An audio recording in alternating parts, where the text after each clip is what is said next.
what you mean by create thing, i.e. the universe. Grassroots amongst the AstroTurf. Like, I just, maybe I'm arguing for, and that's usually the way the believers or the people who posit the universe was created by a god. It's kind of like the magic. Did somebody say magic? Welcome there, Progressive. Can you Hey, boys and girls. I'm part of the Mountain Goat Wizard Warrior faction. The fact that you're sitting here having a conversation during work hours at a work week is pathetic. How many times is Honey gonna do the same game? I'm scrolling and John Kitover's fucking. I actually thought about joining, and it was just your fucking chair. You can't. Hi, Joanna. Welcome to the room, Joanna. You have to find his other stuff. I think you're gonna. I don't think you have enough phones. I think you're. What are you at? You're at like 28 phones. I think if you're trying to be mayor, you need at least 50. Oh, we're way past 50. I think he's at 100 now. Yeah, we're close to 100 cell phones in this house. 100 cell phones. Oh my god. Why does this faggot retard keep muting me? Stop muting me, Mark. You're too progressive. Gay. It's just like we're all creationists because we all believe that things are created. Right? I mean, we all believe in creating. made a painting? I mean, if that's what you mean, but that's not what the word is. What I mean. I'm very creative. By the world or the universe coming into existence. So, the absence of something. But if there's nothing, then how can you have nothing? Don't you need something for there to be nothing? Yeah. This is relative. I think so too. Damn. Crazy stuff. We got some parallel opposites. It is. That's why I'm fine saying that the concept of nothing, I can't even wrap my head around that concept, which doesn't mean it's not something that I should consider as being a real feature of the universe. But when the theist talks about it, it gets messy, and I think it's fine to just say that. Even if you're no more, which is like we don't even really have like the ability to know anything beyond. You have to just admit that you don't know, like, the origin of the universe, like everybody else. You have to just finally break and face with reality and go, yeah, I mean, like, I don't know and you don't know. Nobody knows. I mean, and I have to be okay with that, and you have to be okay with that. And I mean, how can they say it's preposterous to think that there's always been something when presumably they think that there's always been God, right? Why is that any less preposterous than around if I were to say the universe always existed and there's no need to posit this God or even to assume a God? That's where the next problem would always lay on the believer, the assumption of this God, where if I'm just going to go on the face value, I'm not going to take this stuff on an assumption. I'm going to go with what I know.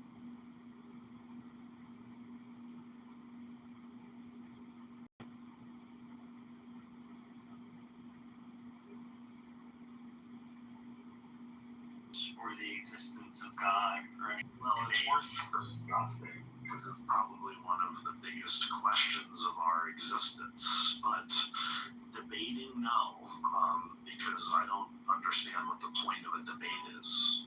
Some people seem to understand. This is fucking beautiful!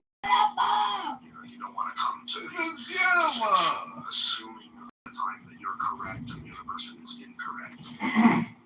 That's not going to really do anything. Over and over again.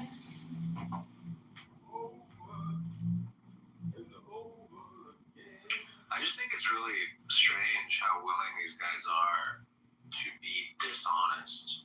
like outright. You know, like when you ask them, just like if you use like if you beat them to the punch and you just say, now look, I want to get this out there before we get into this, and you just say, hey, I'm not like Christians and Muslims. I don't believe that things just pop into existence out of nothing. Okay, and if you just put that forth first, they're like, wait, what did he just say? And now they're distracted. And they're like, wait, did he just say Christians think that way? And then they'll want to defy that in their minds, right? But then when you ask them a couple questions after that, they reveal that that's exactly what they think. And I just find it super dishonest when they try to dodge that fact. I thought you were going to say once they're distracted, you like kick them in the nuts or something. And then you scream that you've won the debate. You march around with your hands up in the air in victory. I am the master of debate. I am the master debater. You know, do you guys ever follow any like guys that debate on YouTube and stuff? Have you ever seen like Breakfast Tacos, Kevin? You ever seen his channel? I haven't seen him, but I have watched I've watched my fair share of internet debates. Yeah. There's this guy, they do it like pretty frequently, and they're trying to make a channel of themselves and all that. And it's pretty good. But what's funny is I was on there the other day, and there's a debate that they were having on YouTube, and the opening has like this AI generated song. It's got to be AI generated, and it's kind of like this metal song that would make Roy this freaking puke. But it's kind of catchy and it's funny, and it's like the lyrics are hilarious, dude. Because all they're doing is promoting this bloodbath debates, or what do they call it? I think they call it bloodbath. Yeah, I don't know. It's really funny, dude. Like, I'll find it and I'll post it. It's just like, I had to give them props. I'm like, dude, that opening song is fucking hilarious, dude. It's so catchy and funny. And I don't know. It's just funny. Like when you get into this shit, you realize the people that aren't afraid of like being, I don't know, counterculture or atheistic in their claims, it just becomes fun and games and humorous, and it's just like so funny. And then these other guys are like so serious and like dishonest. It's so fucking, it's just so crazy to me to witness this shit.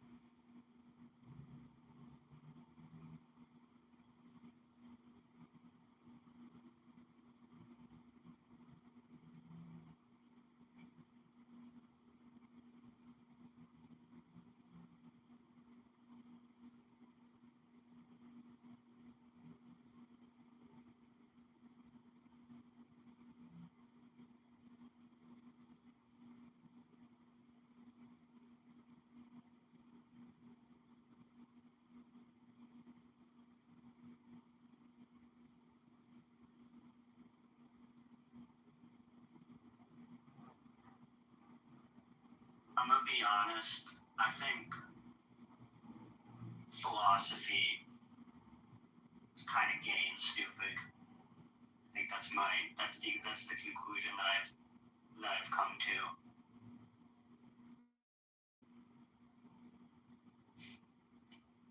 Do we all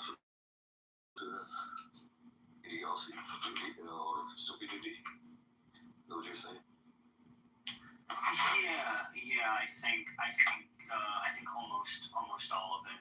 I think it's pretty stupid. I think that like having a grasp of facts is very tedious and annoying to people. And if you, instead of like arguing the facts of a particular issue, you can just philosophize about it, and then no one can really like prove you wrong in any concrete way, because you've developed some sort of reasoning system that's philosophically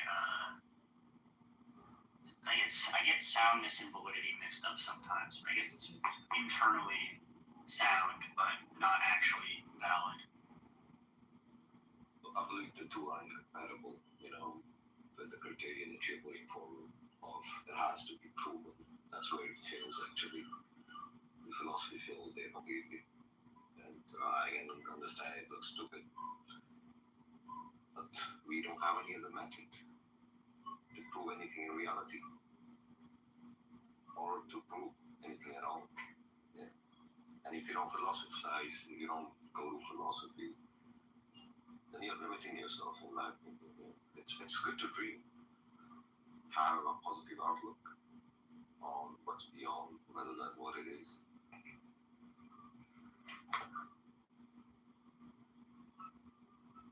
Otherwise, it kills the argument right there. You know, you can't prove it in reality. It's stupid. I don't even want to talk about it. What's the point of debating it at all? That's a good point. What is the point of debating it at all? Fun. Yeah, entertainment, I guess. Entertainment and exposure, because a lot of people like the fact that the United States in 2026 has a Department of War head who uses scripture in front of fucking soldiers and in public fucking displays. We have, grown adults pretending that there's religious holy wars going on in the Middle East and shit like that. That's a problem. That's a well used tool since the beginning of time, and it shall be used by all these mechanisms in the future as well. You can't say it's a bad thing. These people in those positions have to do that. They need to justify it somehow, right? No, they don't. Paula Dean, this fucking grifting, cheating fucking bitch in the United States that is Donald Trump's spiritual advisor, does not need to be. Wait, no, not Paula Dean. That's I know. I'm just saying. I'm saying all these people. He said, no, it's gonna be. Wait, no, I don't think that's her. Isn't Paula Dean like the fat bitch that cooks? Paula White. Oh, maybe her name's Paula Dean White. Yeah, I think Paula Dean is like the fat Southern lady that makes fried chicken and says the N-word. Her name's. Yeah, maybe it is. I think this is a microaggression. You're getting your old racist ladies mixed up. It's called misattribution. Sorry, Kane. Paula White Kane, not Dean. Yeah. I mean, the fact that she's speaking publicly in the Oval Office and everyone just accepts that and allows that and nods their head and smiles and claps and just shuts the fuck up and doesn't call this shit out when Pete Hegseth is on a fucking national stage and he's talking to cameras and military people who are grown adult men and women. Yeah, it's a fucking problem, bro. Yeah, I don't like it. I see you like to keep religion out of the statehood, I guess. I like to keep the religion out of statehood. Yeah, people shouldn't use that. Is that what you're saying? Yeah, I don't think any grown adult who has influence in politics or any kind of policy making should be using God as a reason to go kill kids. Yeah, that's a given. I totally agree with that. Unfortunately, that's how they work. Right? Look across the world. There are countries who use religion more than the US does, right, to justify their actions. Who does more than the US? There are many countries out there that are, more, they mix up basically religion with Yeah, and what the irony is, the people who sit in the United States, with a cell phone in their hand, looking at their Instagram accounts, ready to order another pizza, they write countries off like that as being inferior and lower class, not as educated, not as correct as them, right? Which I think is funny because the U.S. is just as complicit and just as guilty of the same thing. Absolutely.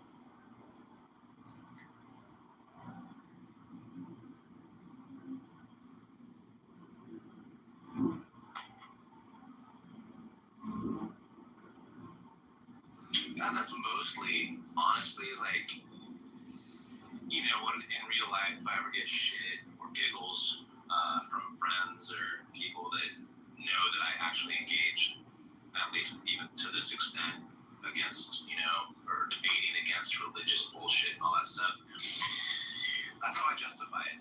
I go, take a look, dude. Like, if you want to say this isn't a real problem, that's on you. Then you're part of the problem, because that's why it's a problem. Because everyone just fucking ignores it.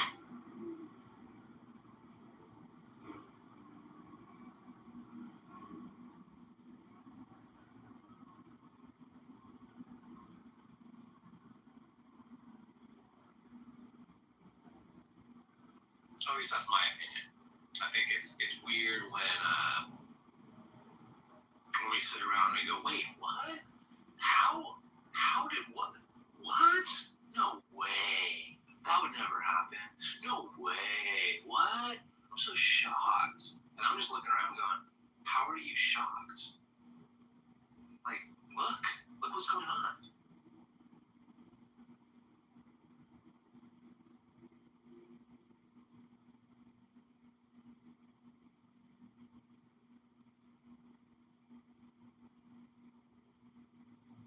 I mean, I agree with all that. What am I gonna do about it? You know.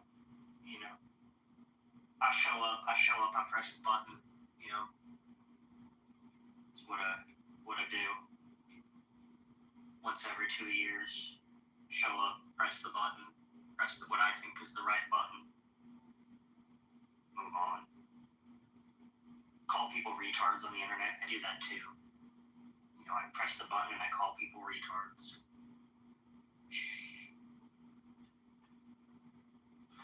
I like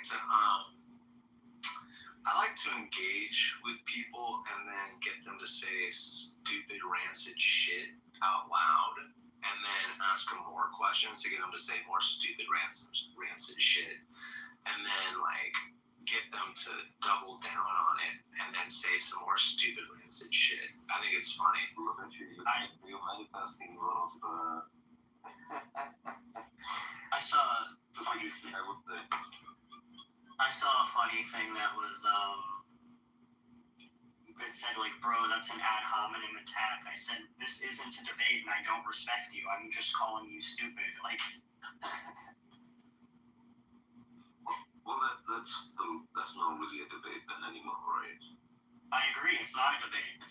I'm just insulting them because I think they're stupid. Yeah, it's not, I would be elevating them to make them think they're even worth debating. If you've accepted the debate, you've already lost.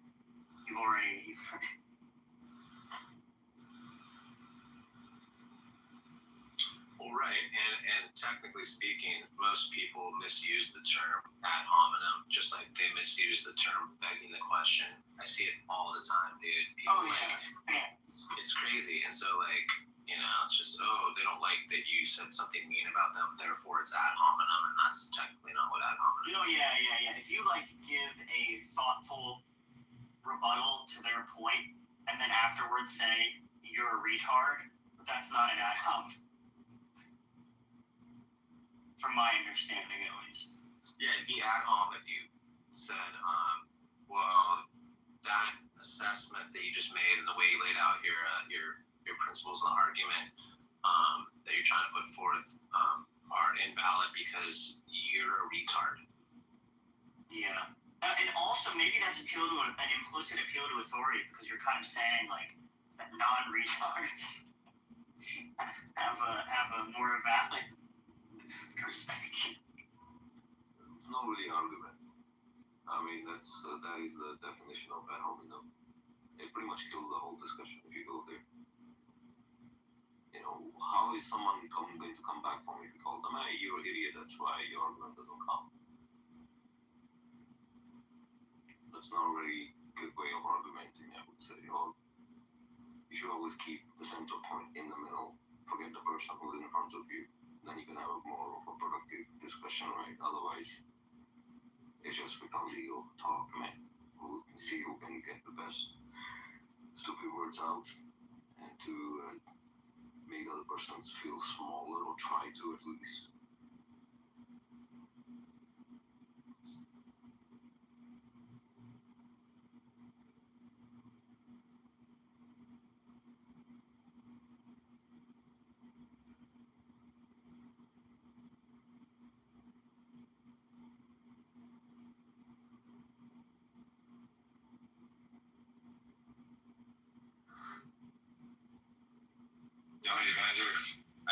about this Paula White Kane person.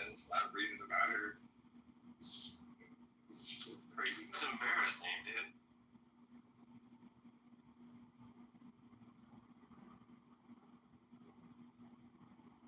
But I mean, if you think about it, like, it's perfect for Trump, right? Like, that's totally Trump's spiritual advisor. If it was Obama's spiritual advisor, it'd be something different if he had to have one, right? Like, it just, it's just insane, dude. If you want to check out crazy people, Kenneth Copeland, it's another, it's basically along the lines of Paula White, similar, Kenneth Copeland. Even his looks, he looks like he's straight out of some horror movie. Yeah, that dude's a scary dude.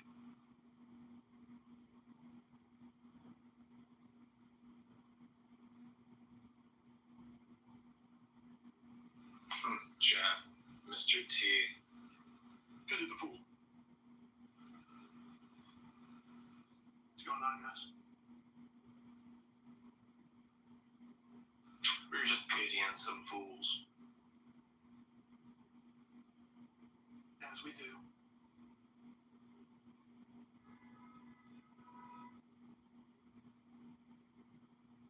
Get it? You know? Pitying some fools, you know what I'm saying? Yeah.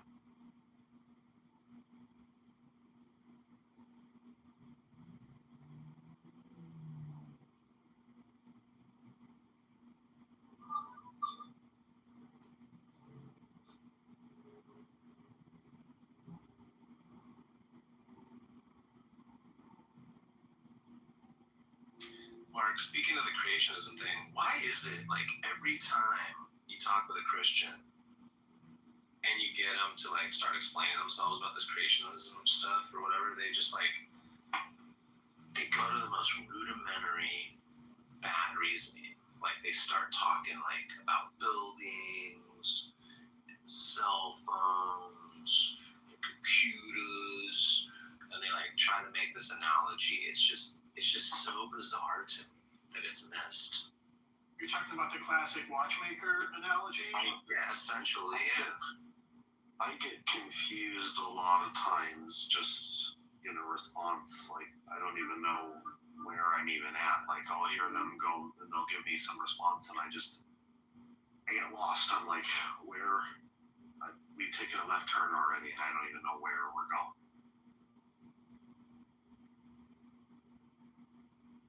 Yeah, it's just strange. I really don't understand how, like, it seems like as soon as they start talking, you should be able to interrupt them and go, yeah, I agree. Humans create things. And then what they do is they jump. They go, so what do you think? Humans made the mountains? Can you make a planet? Like, it's just the weirdest speech patterns and reasoning I've ever come across most of the time. It's fucking crazy.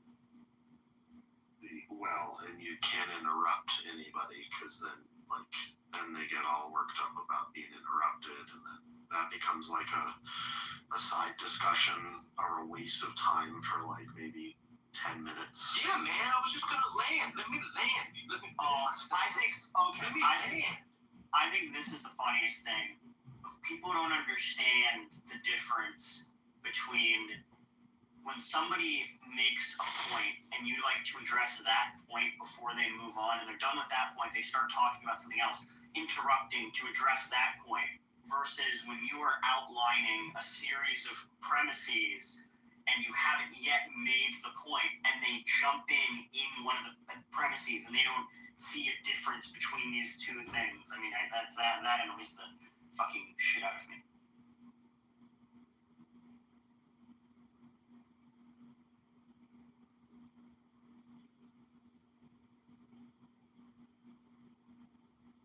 I think it's mostly because it's defensive posturing and they're just unaware of it and it's subconscious. So like it's always defensive.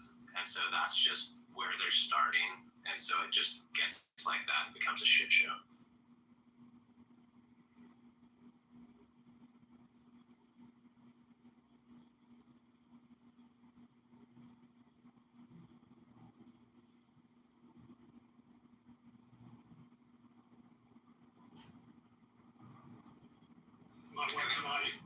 wife and I just did IVF. The creator, my baby, has a creator. His name is Dr. Mohammed Irani. He's been part of the creator of my child.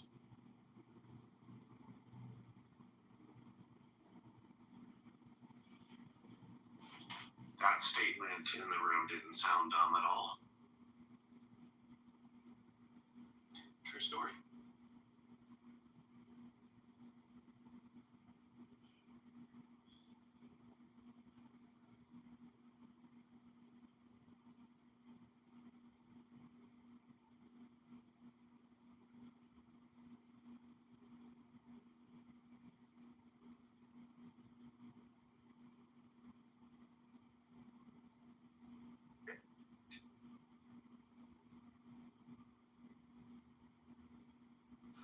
Hey, Rust, are you a Muslim?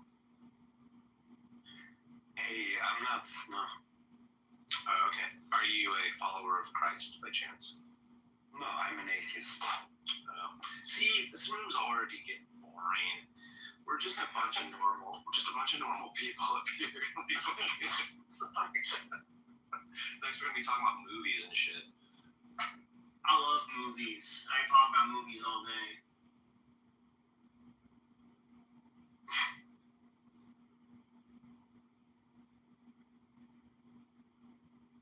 All right, everyone has to. Okay, after this, I'm gonna say break, and everyone has to leave the room and go grab Christians and Muslims and bring them back.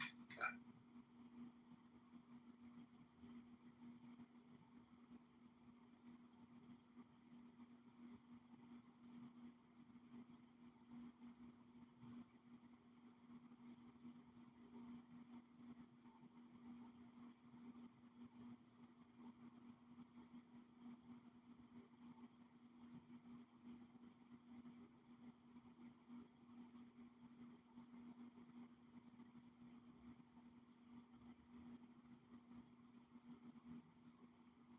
Okay, I'll play everyone's favorite Christian apologist. The Christian God doesn't exist because... That would be any presuppositionalist, but that's the famous Darth Dawkins. Exactly.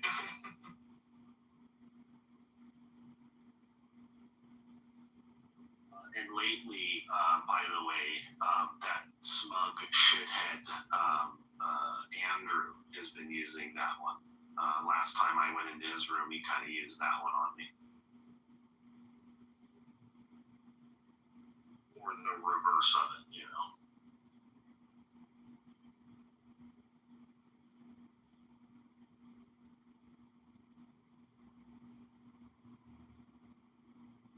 Christianity is like trivially easy to disprove.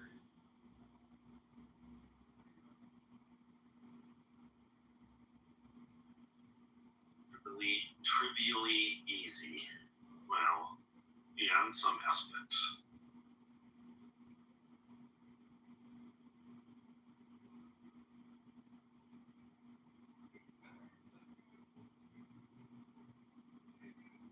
Okay, so everybody's quiet in the room. The reason of the room why I name it creationism, because I get into the discussion about creationism with believers. And lately, within the last month or so, and it's been in the news, which means it's been in the real world scientifically discovered longer than it's been in the news. We have developed this synthetic biological organism that replicates in the lab like life. This is going to have profound sort of repercussions when it comes to health, drug productions, chemical productions, all down the line. It's just going to revolutionize a variety of different things in particular aspects. Now, this would seemingly disprove creationism, because here we have a thing, a biological cell or whatever, that we have been able to make or create, quote, create in the lab.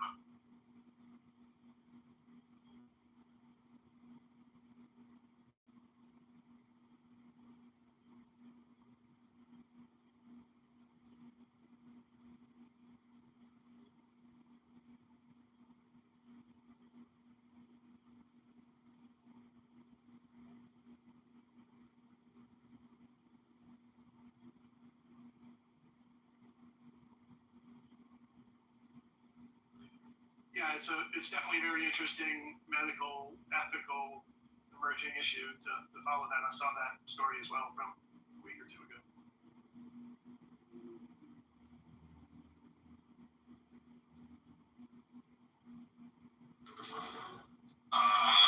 Let's talk about the Trinity. So, if the Father is identical to God and the Son is identical to God, okay, then the Father is identical to the Son. Okay, logical contradiction. I mean, my question is, why did we go to the Trinity all of a sudden? Like, where did that come from?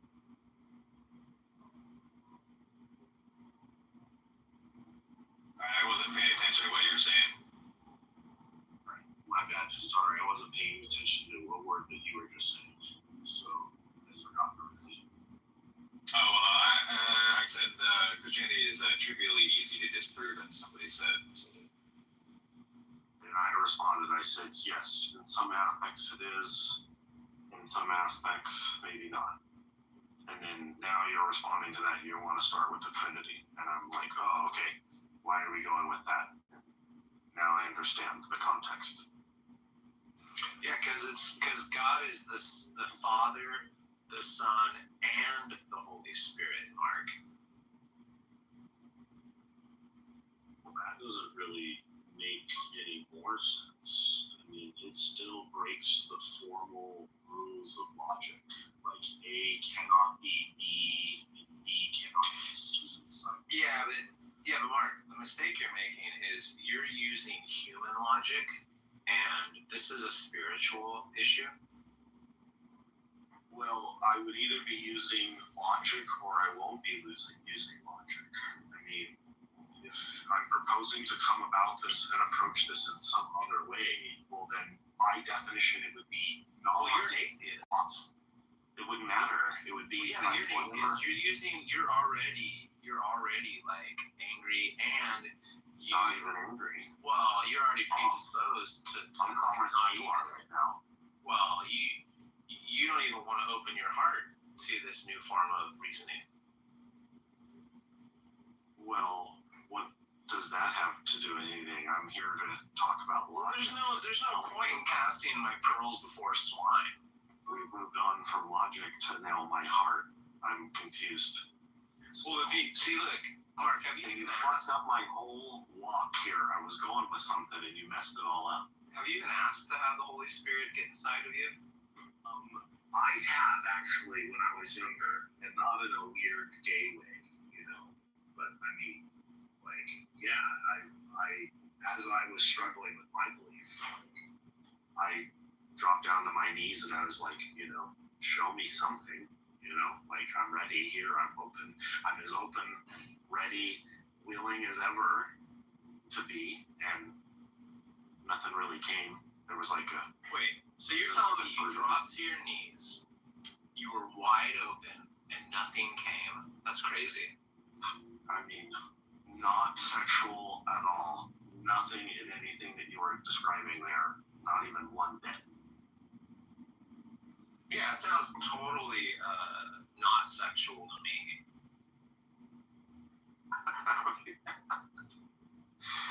I always wondered about that. That's always so weird.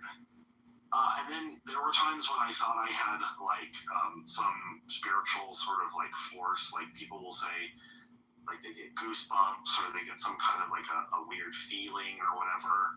I can get that same feeling now. It can be reproduced via like a really cool music, like I'm listening to some amazing music or something like that.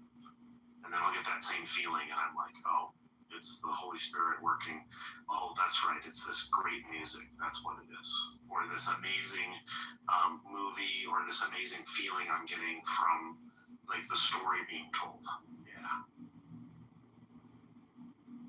Yeah, but see, that's just because you're already biased, right? So the thing is that is actually Jesus, Mark. Nicholas, tell me about creationism. I don't know anything about it. I wasn't there. I wasn't there either. Therefore, we can conclude it's false, right? I mean, I just said I don't know anything about it I know. because I wasn't there. I know. I wasn't there either, and because I wasn't there, we can conclude that it's just false because you and I weren't observant, right? I don't think it follows logically. Right. You For got that example, one right. I wasn't there when You got it. Greg was shot. You got it. That's right. Apparently, he was shot, according to all the news released. But I actually don't know it because it's too far away from my country. So I could be wrong.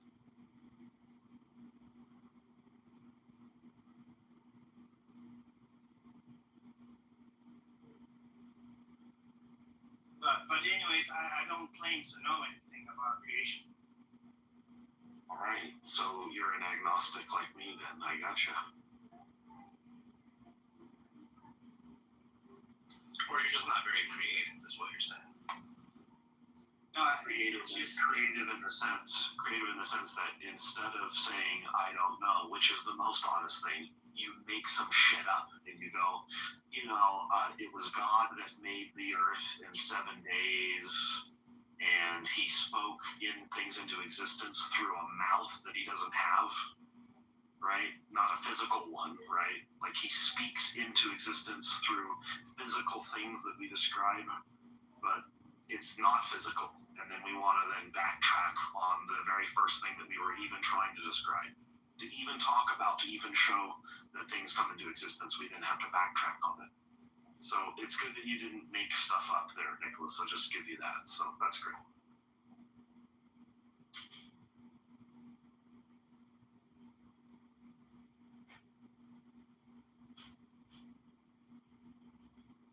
I mean, just because I don't know and I don't claim to know, does not mean I don't make all kinds of other shit up as I go. I mean, I would think that for everybody. That's right. You don't want to do any of that. I don't want to do any. If I'm going to describe a thing, I want to actually describe it as it actually is. Yeah. Yeah, but what if you have to describe something? Let's say a feeling. I don't know. Are you a dad or anything like that? Well, when I have a hard time describing a feeling, I say I'm having a hard time describing this feeling. And yeah, but if I will somebody say, would require, and then I will give an analogy to that. And no matter what, if that person requires an answer, the analogy will only get so far. Yeah. So for somebody to write a story about creation, I would say that would be an analogy to the spiritual world that can be very hard to explain in whatever we see. So all the words I use does not quite describe anything about God. It's not even coming close. So that's why God had to come to the world so that we might know him. Now, the thing about the difference on what you're talking about here is like when I'm talking about a feeling that I have, like that I'm having a hard time explaining, that I use analogies, that feeling that I have is actually real in the real world. Where a God, we don't know if it's actually real in the real world or not. Like the feeling that I have in the real world. But you would agree that most feelings are pointing to something real. The feelings and everything in the real world are all going to point to something in the real world, or they may not point to something in the real world. I might actually have a feeling for things that actually don't exist. I might have some concept in my mind that there's a thing that's happening or a thing that's going on in the world that's not actually happening, and I'll have a feeling for it, and it could be pointing to a non-actual thing in the world. So that's the funny thing about feelings, is they're purely subjective, and that's kind of the problem. You don't want to go off of anything based off of a feeling. Like that's not. I think it depends on how good you trained, how much you listen to your feelings, and how much you understand about the world. For example, if you live your whole life, then not caring about your feelings, not knowing what they mean, not going deeper into yourself, and so on, I think that could lead to you in maybe believing things that just comes from your feelings, which are not based in truth. For example, it could be does this person like me? I mean, that person could not be even thinking about it. Or I could come up with many like ideas that me having ideas about other people and other people not even thinking about me. That could be one way of showing that, of course, you cannot trust your feeling, but I think that's because your feeling is broken. That's something you've learned. You've learned to guard yourself. You've learned to protect yourself. That's the mechanism of extortion. That's the mechanism of falsehood and lies. So therefore, you start protecting yourself, and you does that with lies. Because one girl screwed you over. You think all girls will screw you, but that's not the truth. But you can live in a lie that tells you that all girls are only after money and will screw you over. That's gonna be a lie. That's true actually.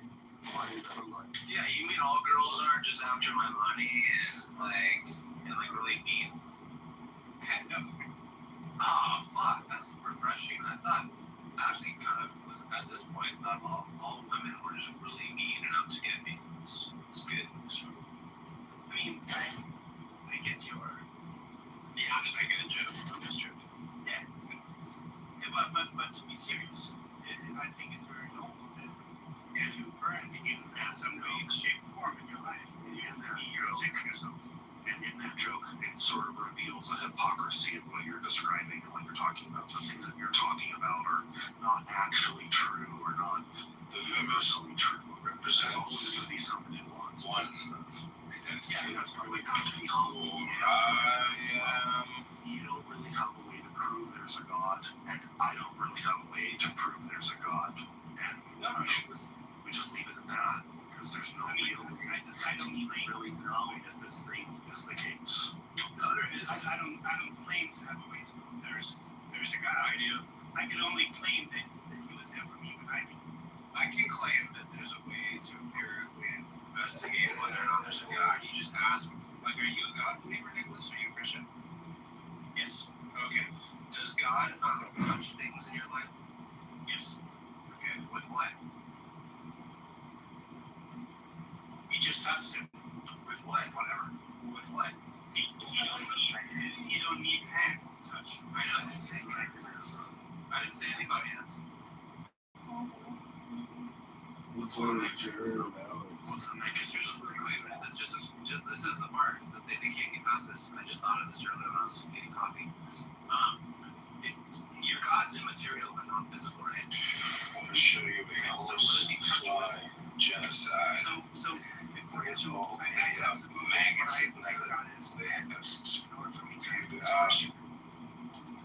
because I go with the flow that God is love.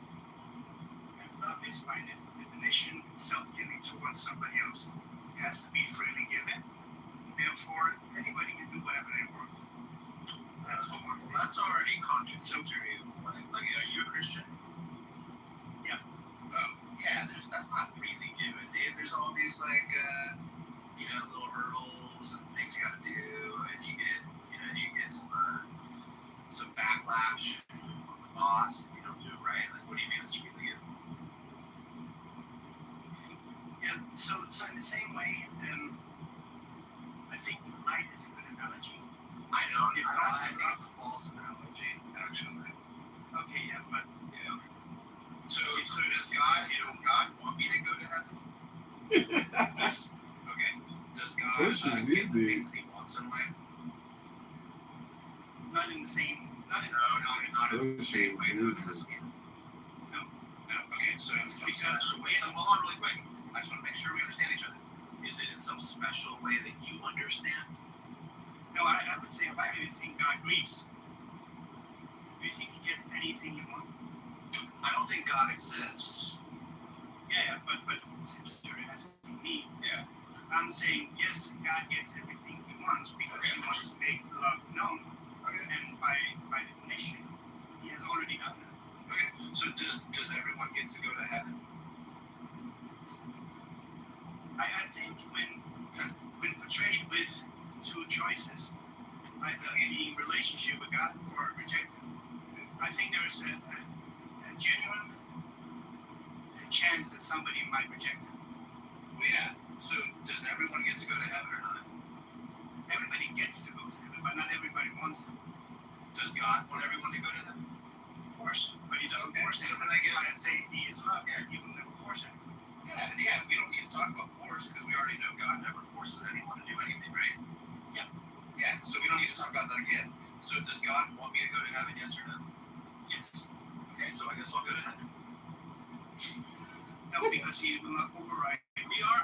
Dude, did you hear? Like, hello. Hello? Isn't that crazy? Did you guys just hear that? I literally just shut that shit down. You can't help myself. Fucking crazy. Okay, can you please explain it in another way? Okay. Does God Whatever you're trying to say. Does God force people to do things against their own free will? No. Okay, so then don't talk about, oh, well, He's not going to force you because we already covered that 3 times now, right? Okay. So does God want me to go to heaven? Yes, He wants you. Then I will. Right? Why? Because He wants me to. Is there anything that could go against what God wants? Are you more powerful than God? If you are more powerful than God, then God is weak in some way. You're limiting God's powers. You're saying God can bend to you, to what you do, what I do, what I do and what you do. God just is powerless to it. He just throws his hands up and just he can't do anything about it. So somehow the most supreme powerful being in the universe, he's all can do all things. Oh, humans now do a thing and he just can't stop them. I mean, it's a very good question, but I haven't said He can't do anything about it. Nicholas, maybe you won't. And life is not going to be. Maybe you won't do it for So if somebody asked me 2 years ago if I would become a Christian, and I would maybe say the same thing you guys say. And now He changed my life. Did you get in like a bike app? Like how did you get your head? Can you just go through that with us? Yeah, I went to bed and I got in bed. Okay, so you went to bed and something fell on your face when you're sleeping. So how do you explain the God part of that? The God part, I was met by the light and that light changed. Okay, so were you like walking and you fell downstairs or did someone crash into you? I was laying in my bed, as far as I know. Were you under a tree or anything? No. Were you bowling? No. It was a normal Tuesday. I went to bed. It was a meteorite. From the sky, and they'll knock people on the head.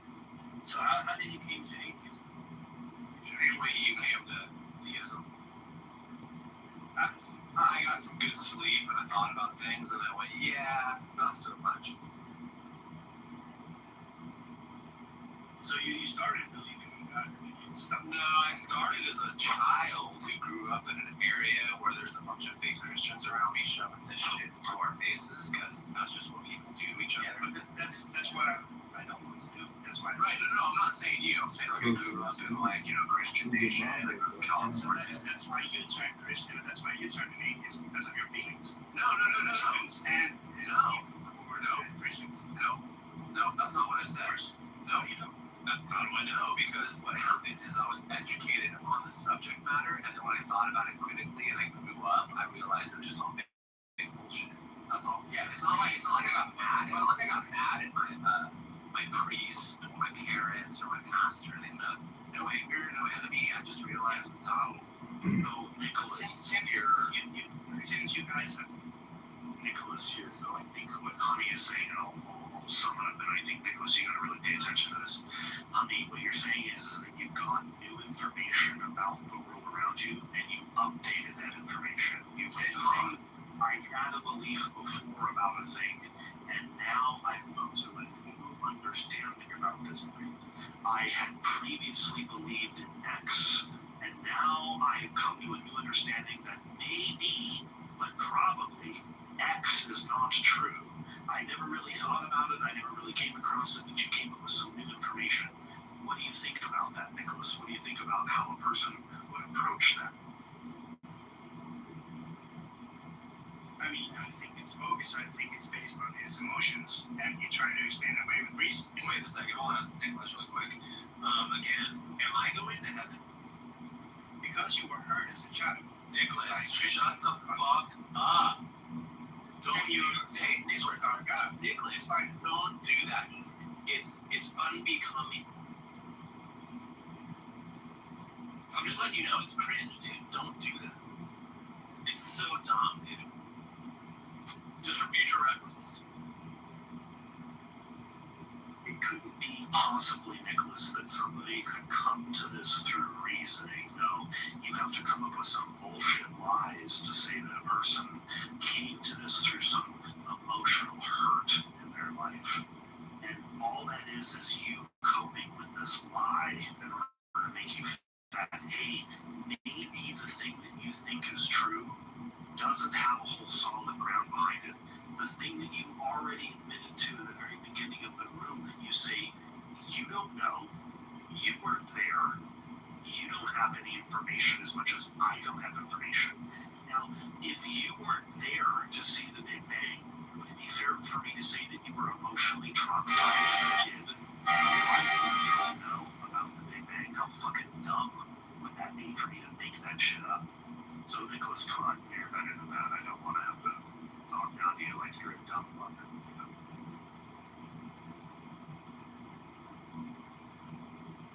Yes, most often when people say, when they share, like, they came to reasoning and understanding, they learned information. And so it goes, oh, you were hurt as a child, therefore that's why you're an angel. That's just not cool to do, Nicholas. Come on. Yeah, but trying to he was telling me Nicholas triggered a that. bunch of Christians, and he saw that they were bad Christians. I just assumed, of course, that has to do something with Who said I said I was wait, listen, no, listen. You gotta listen, dude. Like, Nicholas, right? I'm gonna make this so simple. Yeah, so My family didn't push Christianity on me. My parents were loose weekend warriors from like very loose Catholic and Protestant families. No one forced me to church, no one put the Bible in my fucking hands. I was able to experience different youth groups, church, different kinds of, like even CCD and Awana, and I did all that stuff. And by the time I was like 14, 15, I'm just like, yeah, this shit isn't for me. It doesn't make any fucking sense. Now, and why it on me was no one molested me or hurt me or bullied me or any of this bullshit you're fucking trying to insinuate here. So stop with that. Stop with that, dude. Someone can actually be exposed to your stupid religious bullshit and just not buy it, bro. Like, I don't understand why this is so hard. You're not a Muslim. Oh, did a Muslim rape you, dude? Oh, did you go to fucking mosque and someone like bullied you? Like, that's how stupid it sounds to me. yeah, I never insinuated any of what you're saying. You said my feelings. You're like, yeah, basically you got church hurt.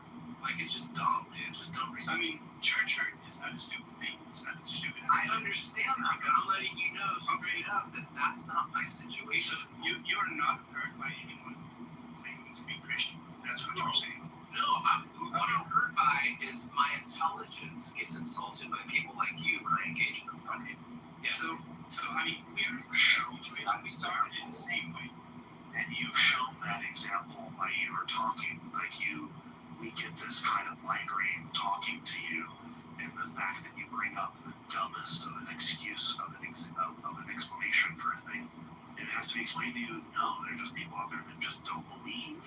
There are lots of people that don't believe in thousands of religions out there. You equally don't believe in all the other religions out there, and you weren't hurt by anybody. Yeah, do you have Hinduver? Did Shiva like molest you in your sleep or like take your sandwich or something? So once we can get beyond that, Nicholas, we just move beyond that, and then we move forward. So you just gotta recognize that. Just go, okay, that's wrong. I'll think about that. Say that out loud in the room. And then Mark, I was wrong. I assumed that he was being hurt by Christians because he said they were bad Christians. That was my assumption. there you go. You don't want to assume there's a God either. There's all that stuff. We want to assume a lot of stuff. Domestic terrorism orders were started.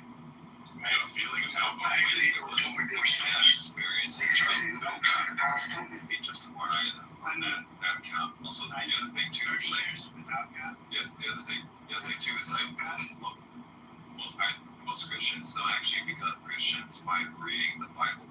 They have some weird experience that they attribute to Christianity or like Islam or something like that. They don't do it because they read the book, the scriptures. That's not. That's because they met God. So, and then they are trying to understand the Bible through the experience they have. I totally agree, because that's how I came to God. I don't believe God because of the Bible or Islam or any other holy book. I believe it because I met him. That's why I'm a believer.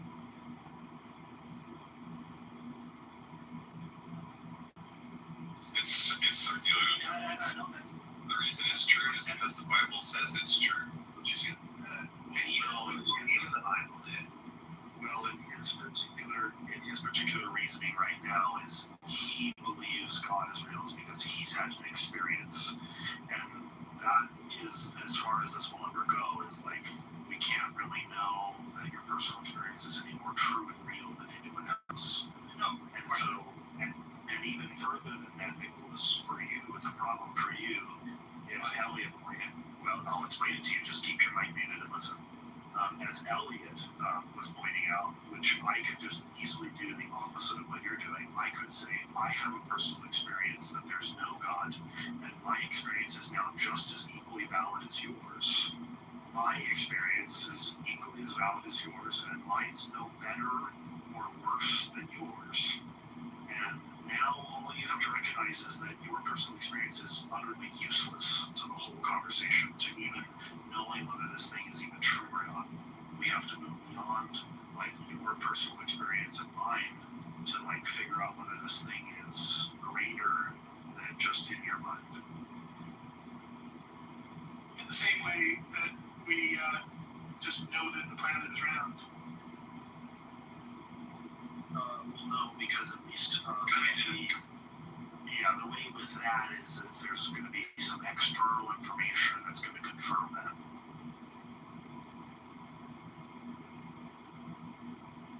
The planet's not always true because it's in our mind. Because it's objectively true. Corporation? And then you're going to bump into the biggest problem again, where we're right back to the same experiencing this stuff as a circular reasoning here. Is like that flat earther could say they experience the earth being flat. When you go outside and you look around, it's from their experience the earth is flat, because that's their perception of the matter. And just your personal experience about the matter isn't going to tell us that that thing is true. Nicholas, we could get a person who comes in the room and they say that they personally experienced last night that aliens abducted them and stuck stuff up their ass last night. And why do aliens come down on Earth and like sexually assault human beings? Well, it's for research purposes, and like you can Education. Yeah, you can give all kinds of explanations. But you just personally having that experience does not tell me that aliens are out there and they sexually assault humans. Because now that's a double thing. Like maybe aliens in fact are out there, but they don't sexually assault humans. Like they're out there somewhere in space, but they've never encountered humans. You know. But Nicholas, like, are you a Bible believing Christian or just like a personal experience anecdotal Christian that feels nice about Jesus or something? Like which is it both?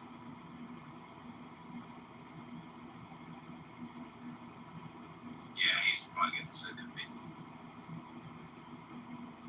I did mute him, and so he probably has to recognize that your mic has been muted and you have to maybe come off mic.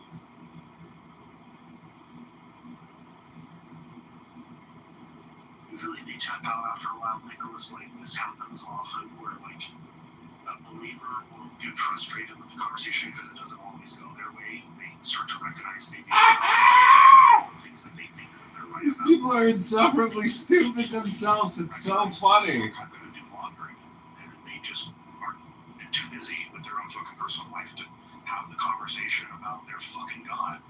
That's so super important. You would imagine if this God is true and real, it's the most important fucking thing that you could ever communicate to another human being. But yet, like, hey, like, all of a sudden you gotta go do laundry or some shit, you know? Yeah, that's what pisses me off about like asking someone if they, well, first there's so many ways to do it, but I'll just cut to the chase. Get them to out loud that they talked with God or Jesus, and then you ask them for something compelling that either of them said to that person that claims that they've talked with this being, and it's never something compelling, or they don't want to share it.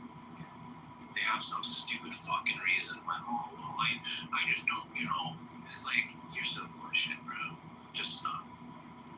You think if somebody has a communication with a deity or a god like Jesus, you say, well, communicate something profound to me, like a mathematical equation to a formula, or something that would like solve world hunger, like maybe like a device that I can put together from crude materials, and like magically it'll produce like food or energy for people. And no, it's never that.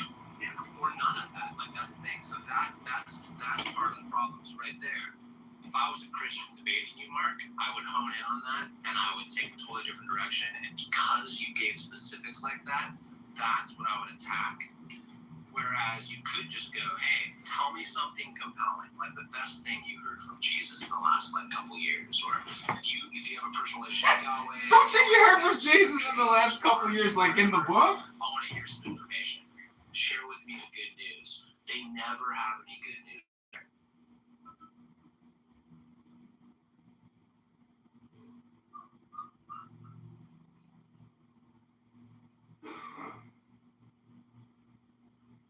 Yeah, you gotta like understand that things like God, religion, stuff like this, spirituality kind of stuff, like the religious variety of spirituality, at least, it's extremely suspect because it shares in common a lot of other things that we think are not true or not real, like demons and goblins and phantoms and pixies and fairies and wraiths, the poltergeists, I don't know, boogeyman, banshees, spirits, all this kind of stuff that, none of this stuff is, we can't verify this stuff, we can't test it, it's not falsifiable, we can't see it, taste it, touch it, feel it, smell it, or any of this stuff. That in and of itself should get you. Oh, so you need to be able to feel it for it to be real, Elliot? Is that what you're saying?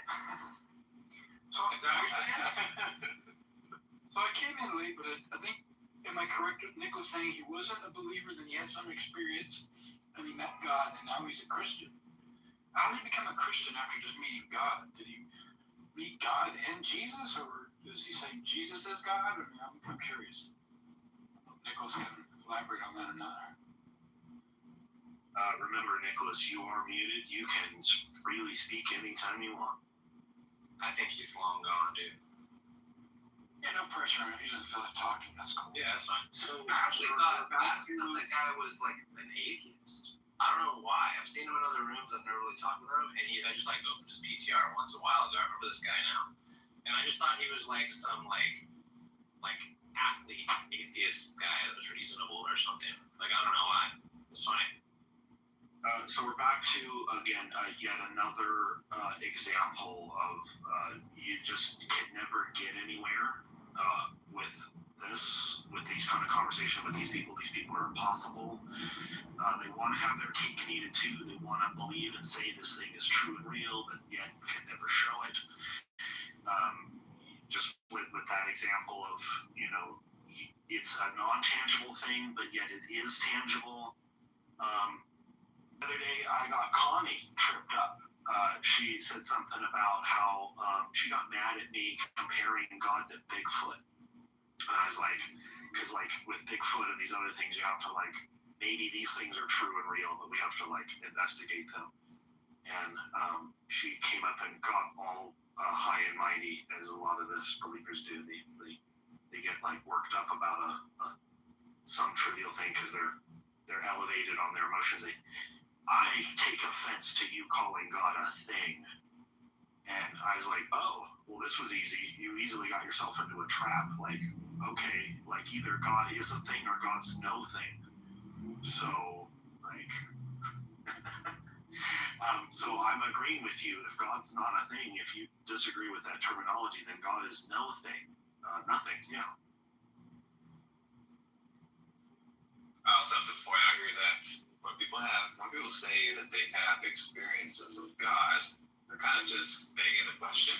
They had an experience that they draw an inference from the experience to the conclusion that it was God. When really what they're doing, like any number of things, that could have been an experience of any number of things. They just chose this inference rather than some other one.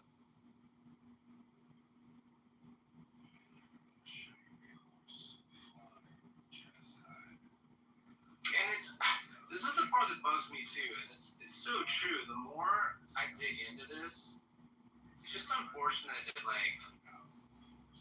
it's so powerful, and I think the reason it's so powerful is because it's so fear-based.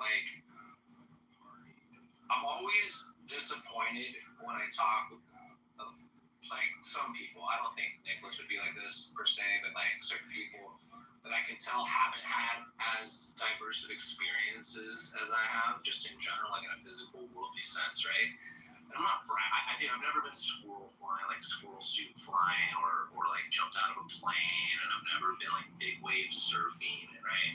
I'm not claiming some special powers or privilege, but just I can tell when someone hasn't experienced the things I have, and I feel like they diminish my experience when I tell them about how significant things have been. It's they have to write it off because it doesn't involve God or spirit or something. But if I explain it in a way that should be compelling, at least to someone who's open-minded and creative and empathetic, I feel like I get dismissed. I'm how can you not understand? People use a story like that. I try to be okay, yeah, I can see how that'd be a powerful, emotional, human experience for you that's significant. That makes sense. That's a powerful feeling. And they just don't value it, and they want to push this God notion. That makes sense. I'm just trying to. Yeah. But do you think part of the reason why is that in part it's genetic? There's the cultural aspect of it, but there's these ideas about evolutionary psychology that kind of point to the fact that the belief in all those ghosts and goblins and gods and garbage is fear-based, but it's essentially, it was an adaptive trait that had a lot of utility in our ancestral environment, but there's a maladaptation now that people struggle with, basically. Oh, entirely. No, and just even the what is it? The false positive recognition trait that we carry on as well. Just that's all tied in our parasympathetic nervous system and blah blah blah. For sure. That's why I always just try to say when I start off with these guys, I'll just go, I'll do the same thing you're doing, bro. You're not doing anything baseline, fundamentally Maslow's hierarchy of needs based. You're not doing anything differently than I am. We're doing the same things. We just have different experiences that we're that are deterministic in a sense, right?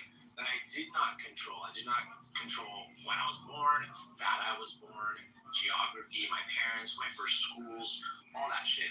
I didn't choose any of that. And neither did you. And now here we are, right?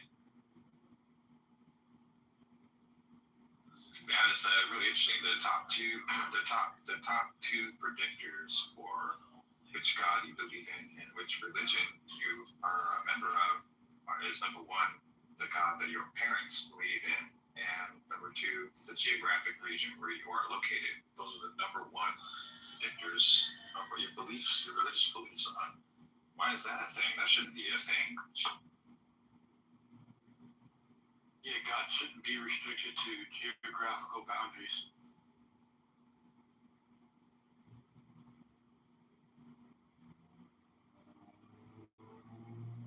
That's why when you look at comparative religion and you look at all these holy books and the emergence of all this stuff, the main takeaway for me is human psychology, right? How could this whole thing possibly have happened? It seems that it's inherent in human psychology seems to me to be the most reasonable kind of leading idea about it. Yeah, humans want to fill in the blank with something. They make it up.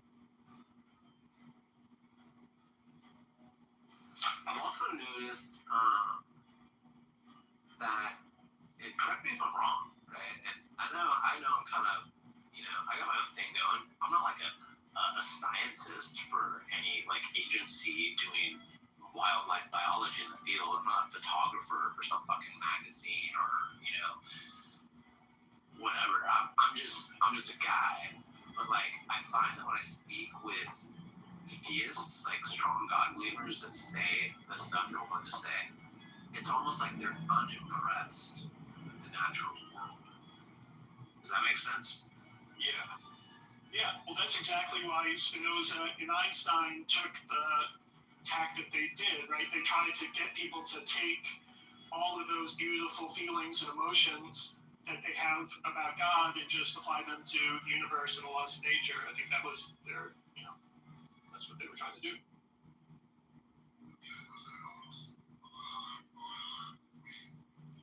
Again, there's also so many turns too, right? Like not only they're unaware of other species in their midst, right? Like very few theists that I talk to can name, like 5 birds in their community, wherever they are geographically speaking, right?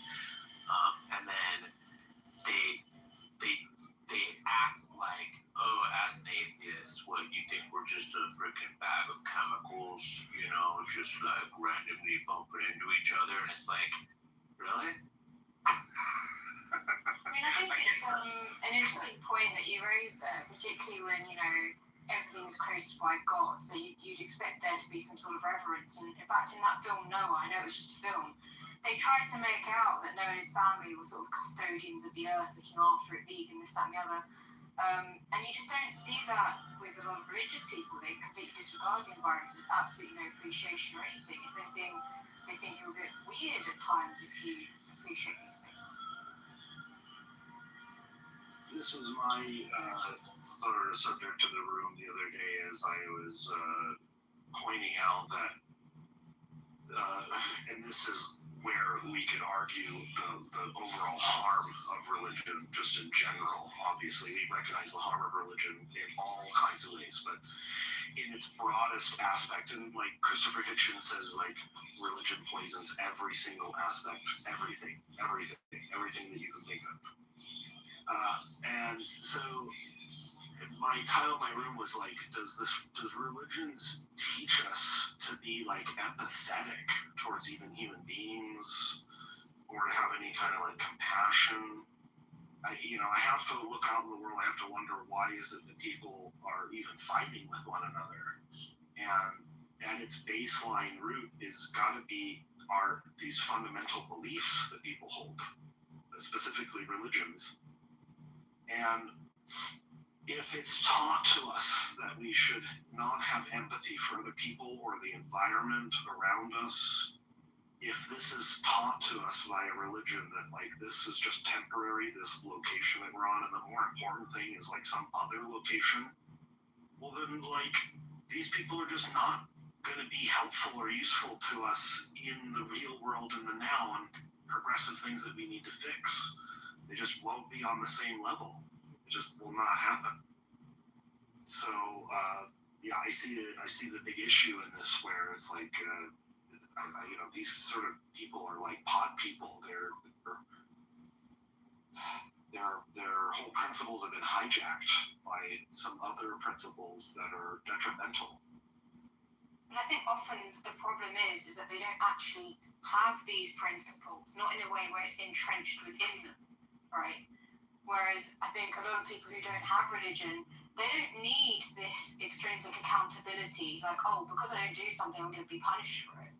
And that's why people who are properly into their religion, you'll see that they don't actually come out with the craziest things. They're very peaceful, they keep to themselves, they don't try and impose on others. It's the insecure people who are performing. And I think in themselves, they know to an extent that they're performing, but they get very insecure. And so they just take it out on other people.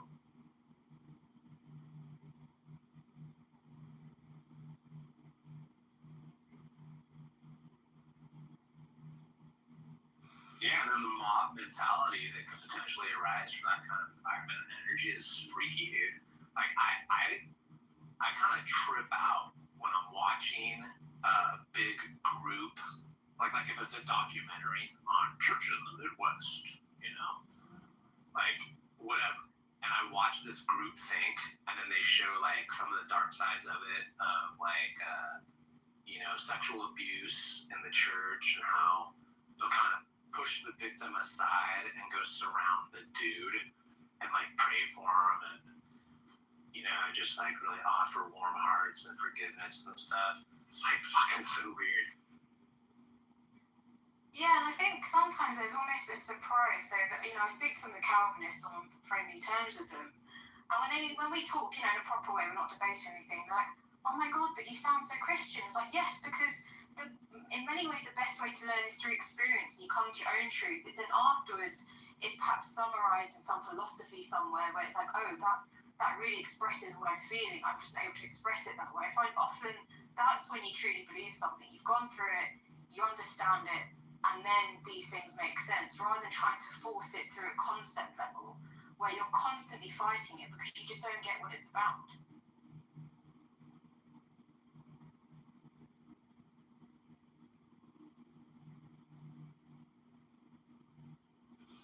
Yeah, it's just kind of, I guess that psychology, again, it goes back to the sociology, right? If you got a bunch of people that feel empowered and or just also obviously enabled, but allowed and entitled to make claims and have them go unchallenged, anytime that happens, it's fucking freaky to me. So watching that shit unfold is crazy. Yeah, I agree with that. I think that's where I can't understand where people feel confident enough to even do that. I'm thinking, how do you even trust in what you're saying, given how little you actually know? Yes, incredible.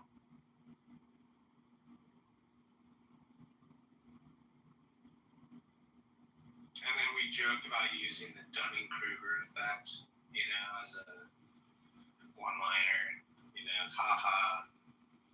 But I mean, we're all subject to that. I mean, I of course think I know more about something that I really don't, and I've probably exposed that, or maybe not. Maybe it's just the fact that no one knows about. But it's like watching it to such a degree is just so fucking weird. Yeah, I agree. Like, for sure, I think everyone has blind spots. Like, there's only so much we can compute and take in, and so much time and resource we can spend about thinking and learning. But I agree. I think in this space, when you see sort of people with really extreme positions and they're holding them so confidently, it's just like, yes, it's very odd. Yeah, but again, I think that's due to just the fundamental nature of how the brain works. Like the brain is a tool that is constantly receiving incomplete information and needing in real time to synthesize, a nice little beautiful poem, called Your Life or whatever. So that's just, we're constantly, always taking incomplete information and filling in the holes in some way and just moving on, so you just have to have metacognition about that fact.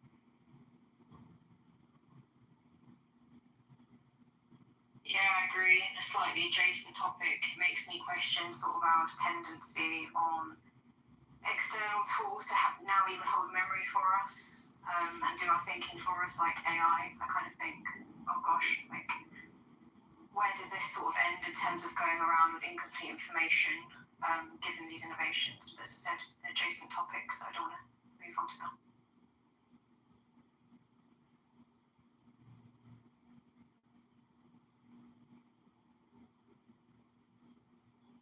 There was this talk on, I can't remember the name of his show, but that guy Tom Bilyeu, he's kind of a goober, but he's had some good interviews, especially in the past. I haven't really followed him much the last 3 years or so, but he had this conversation with that guy who is trying to stay the youngest. You know what I'm talking about? I'm just trying to make it simple. Yeah. He said, what's his name? Look, Beer Deal? no. He is a billionaire, though. I know Peter Thiel's like he's really into like trying to live forever. There's a few people like Brian Johnson. Yeah, Brian Johnson. He used to be a Mormon. He's like, his name's Brian Johnson, and I remember that because now I remember it because I remember thinking in my head, just remember this name super plain. Like, who is it? Brian Johnson? Like what? He was talking about some shit with Tom Billy that was like pretty. I'm gonna go back and look at it. It's from a number of years back, probably like 8 to 10 years, even at least 6, 7 years. And it was really fascinating because he was talking about basically your own, not your consciousness, but your, how did he put it? The intellectual property that we are as our own human would become in jeopardy, essentially. And it's kind of weird looking at what they're downloading and uploading now, you know. I don't know. It was just an interesting conversation. Kind of freaked me out. that's kind of odd. I hate it when people talk about like human beings as like some kind of like a commodity. Right. I hate the way economics talks about human beings. How you're an asset. You know, you're a piece of labor. This kind of stuff, like your property. It's just I find that stuff like movies. Yeah, but equally, we've always done that, even when searching for a potential mate. It's always been, you know, what assets they have, perhaps not in the sense they do now, because it's developed. It's always been, what can they offer me on some level, right? You want the fittest, you know, the healthier it might be.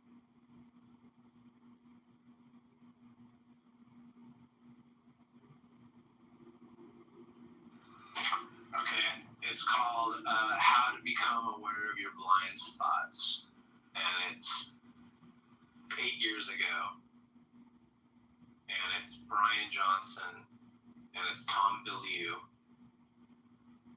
on impact theory, which is actually a good resource. I did check in with this stuff a lot a number of years ago. That's how I came across this, because I was pretty regularly watching or listening to his interviews with guys. So yeah, that was a weird one. I just remember this one specifically. There's a few that I remember, and this is the one that made me, based on what you said, Nadia, made me go to that, and then interestingly become aware of your blind spots, and that's exactly what we were talking about. Nice, I'll check that out.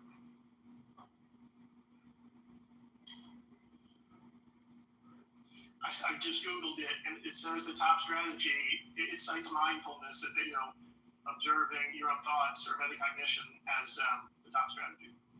But there's many other strategies.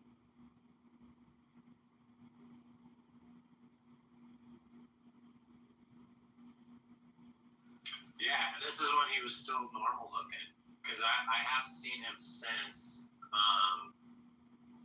Not too many things. I haven't researched it too much, but I've seen enough. Like, and it's funny. Like, he was just kind of normal then. Yeah, I think. I mean, it's not true for all of this, but it's certainly a true for some of them. Like, for instance, yesterday I was talking to a guy. I don't remember his name. I forgot his name, but anyways,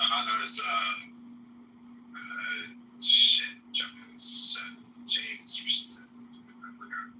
Anyways, I was talking to him, and we're talking about like religion and atheism and Christianity and stuff like this. And you know what?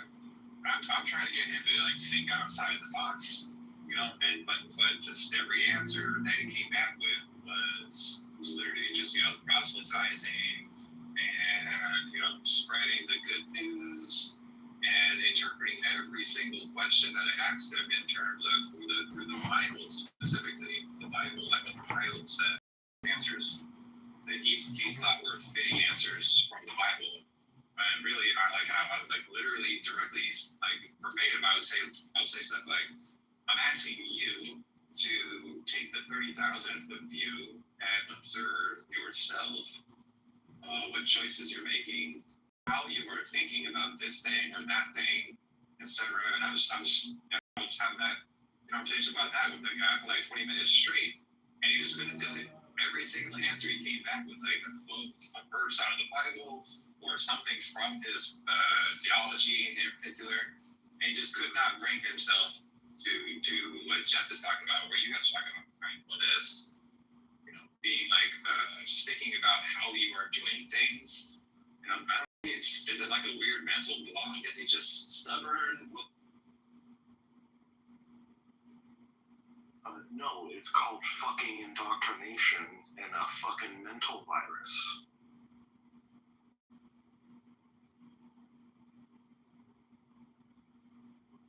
They can't agree to anything that goes against their belief, right? Their faith. Because it'll weaken their belief in their faith, and they can't do that.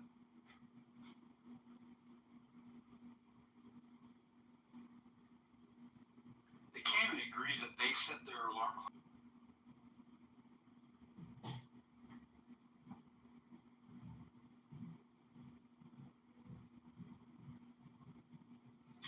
That's funny.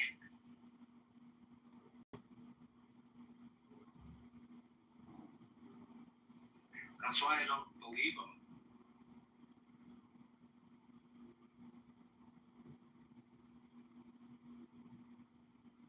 Because that is laughable, right? It's not like I'm laughing. It's not like it's unjustified laughter. I mean, a reason to wake up in the morning. Yeah, I set my alarm sometimes. Okay, cool. That's cool. So that's what wakes you up in the morning, right? Your alarm. Well, I mean, no, God wakes me up in the morning every morning. I'd be like, okay. And I just laugh. Right? I don't know. I just be like, I don't know. It's just funny to me. Yeah, I've got a client that plays poker. He's on the spectrum. He's really intelligent. He counts cards and he wins quite often. And every time he comes in for a session, I ask him, "Hey, so how was poker?" "Oh, God willing, I'm winning. God willing this, God willing that." But then when he doesn't do great, I didn't do so great. He doesn't say anything. He doesn't say anything about God when he doesn't do that. Yeah, George Carlin said a skit like that about when in football. Oh, Jesus, thank Jesus. Jesus, according to them, Jesus is never defeated. Right. He only wins.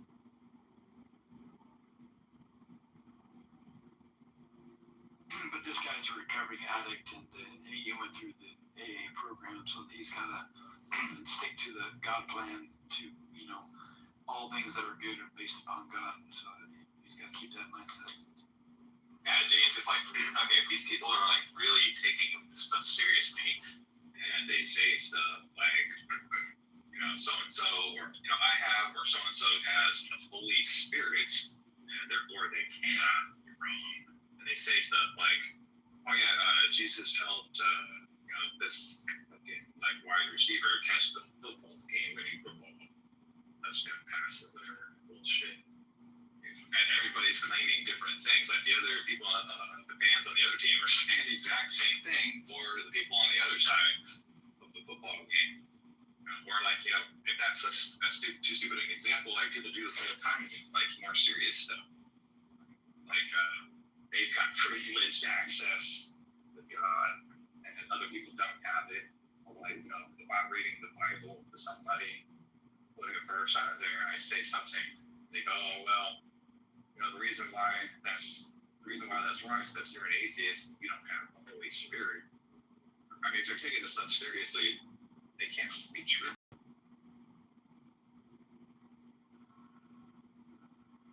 Diego, you say you see 7 dimensions a second. What the hell is that?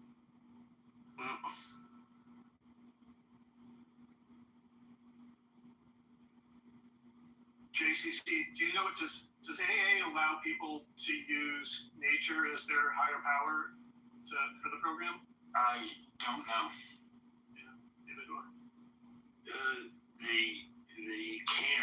there are some programs that are secular. You want to find those specifically.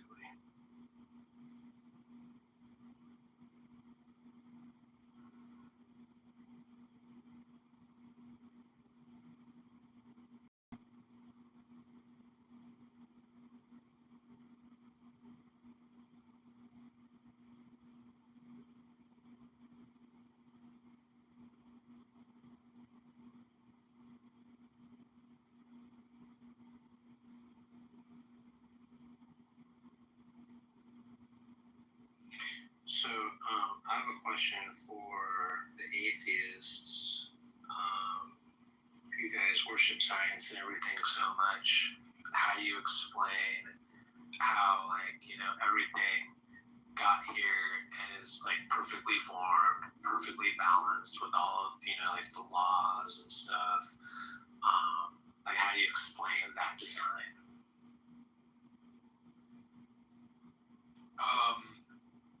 Well, I don't know why things exist. However, I don't attribute it to anything other than natural causes based on. So you don't know. The explanation. So you don't. Right. Yeah. Yeah, I can say I don't know. I got no problem saying that. Yeah, that's what I thought.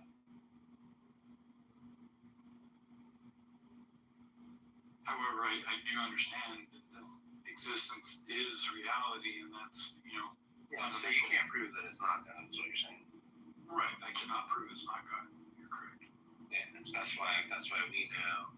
Because, see, this is the problem with how you guys function, is that without the Holy Spirit, which obviously you lack, you can't really read the holy books in the proper manner. And I would just recommend maybe starting there. Have you read the Bible, JCC? Bits and pieces. Okay, yeah. Have you read it cover to cover? No, sir. Yeah, you gotta get back to me after you've done a little more research.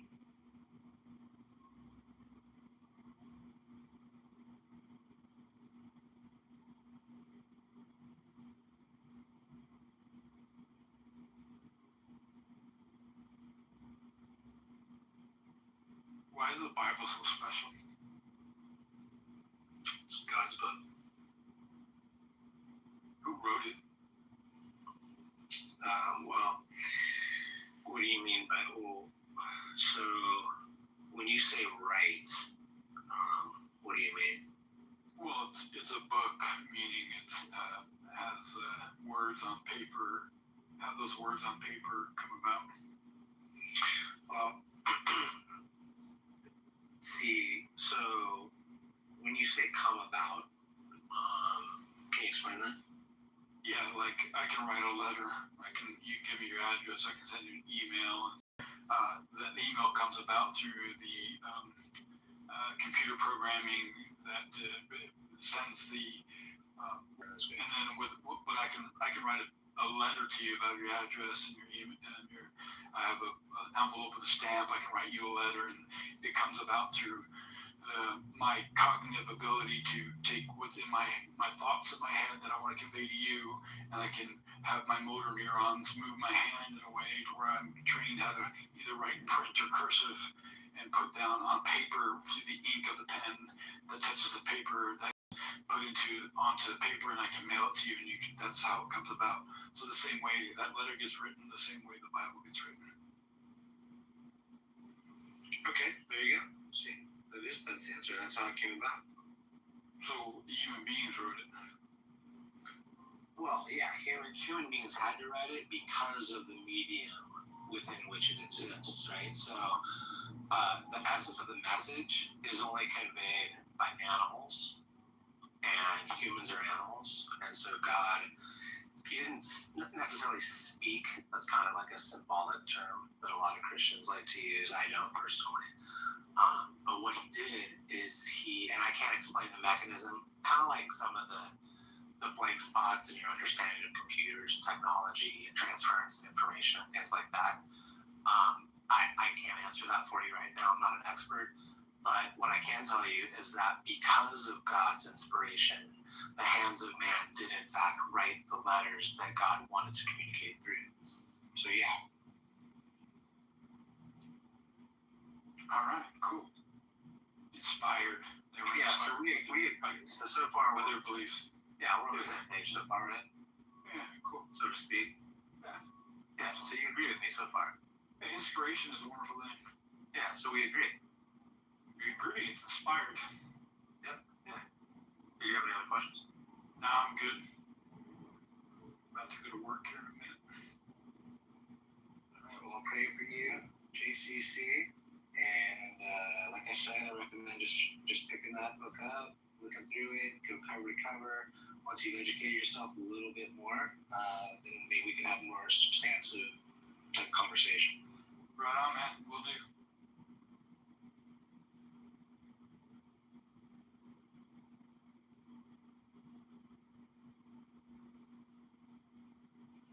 I like JCC. He's a good guy. He'll probably learn, the truth soon. I can tell. I think he knows Christ. I don't know if he's felt Christ inside of him. That's the thing. I'm not sure.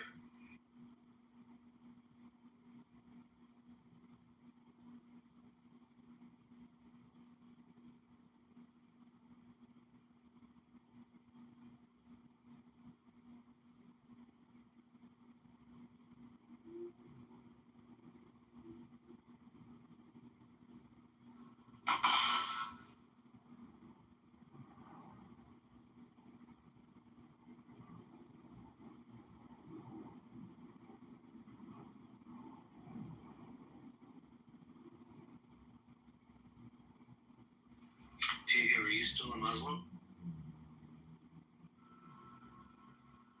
No. When did you decide to deny Islam?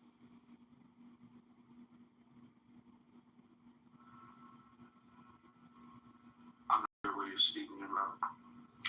Do you accept Islam? You're Yeah. You're not sure about Islam? It could be you.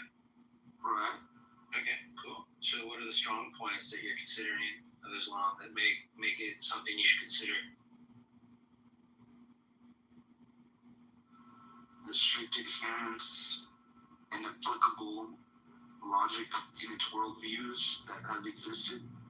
So, I agree with things like how they treat women.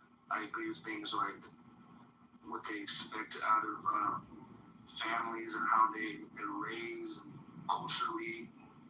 There's certain things that I identify with from other cultures that I think are very valuable from a 2026 modernized experience. Right on.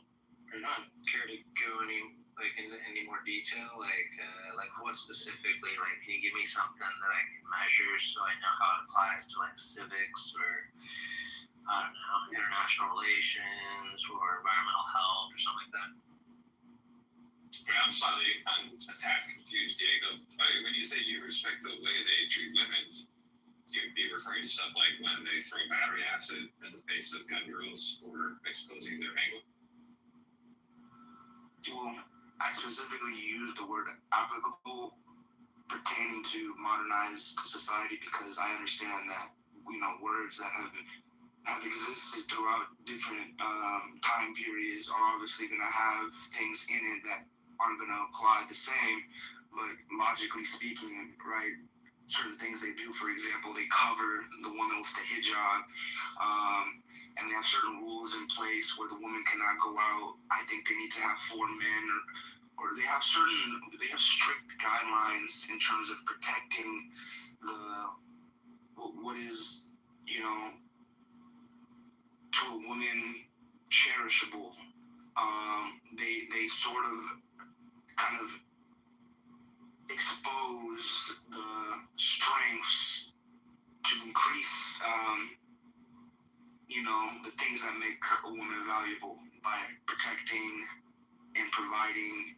And those certain things, even though in the sense, in the Christian Bible, there's certain things like stoning a woman that obviously wouldn't apply to today's day and age, but the logic behind it, basically one does wrong, communally there will be repercussions because of It's just action.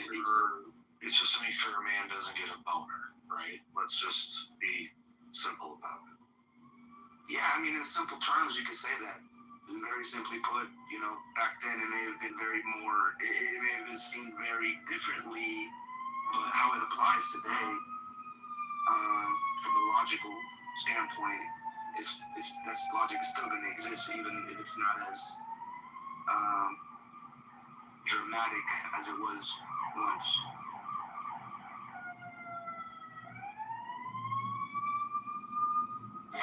I think it's a mixed bag.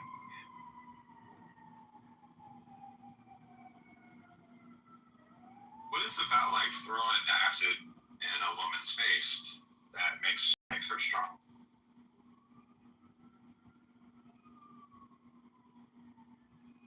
It's soul building for one. Allows for them to have those things happen to people, right? So if you have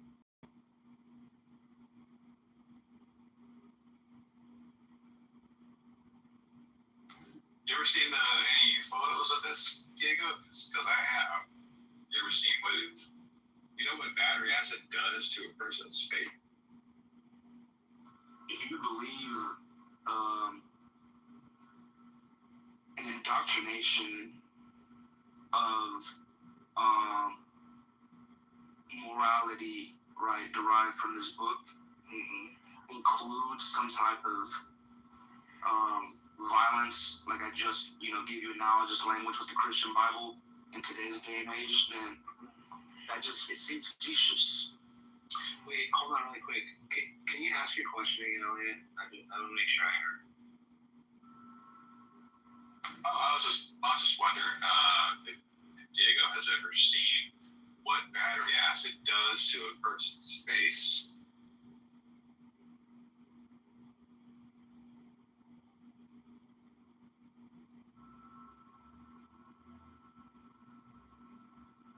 Funny you mentioned that. I had some sulfuric acid accidentally poured on me from a car battery, and I was completely fine. Okay, so that answers It got in my eyes too. So you haven't seen it. That's all. The answer is just no, right? Well, I'm speaking from personal experience. Well, yeah, your personal experience, based on the question asked, the answer would be no, right? Sure. Yeah, me too. That's my recollection. I mean, maybe I have.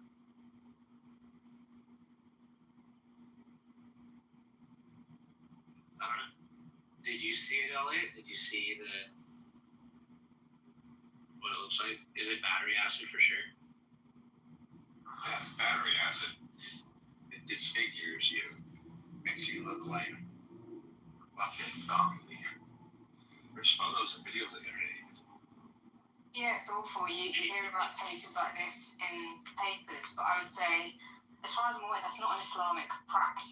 You know, in London, I can't speak for anywhere else, but you get girls doing that to other girls from different gangs, or when there's a ex involved or whatever, you've got men doing that to women more generally. I wouldn't necessarily. I mean, I'm not an expert on the Quran or anything, but I don't think that's in there, that you can throw battery acid on people.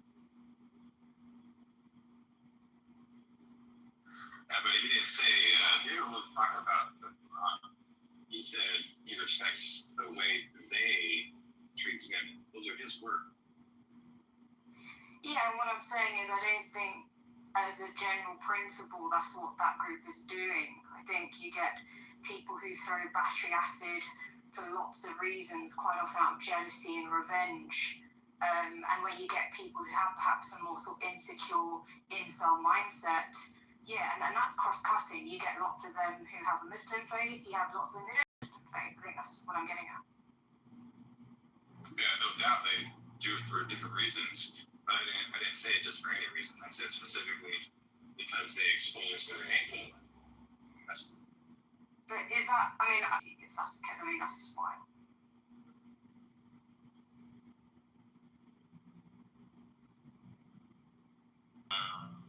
a chick shows up in the driveway of some other chick, and the chick in the driveway already has a bat.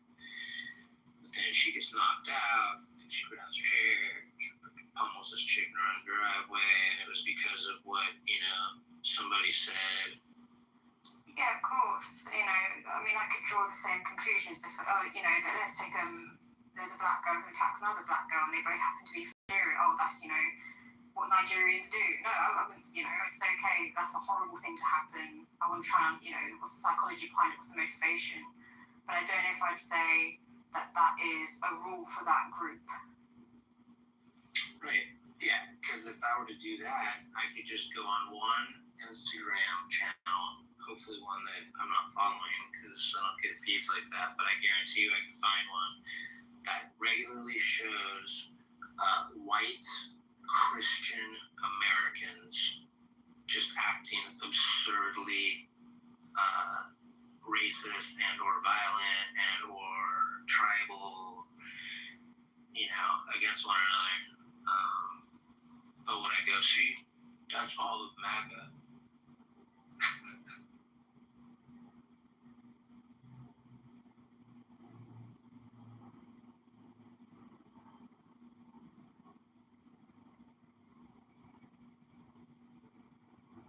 Yeah, it's crazy out there right now. Media has always been so fascinating to me since I could even remember paying attention and thinking about it.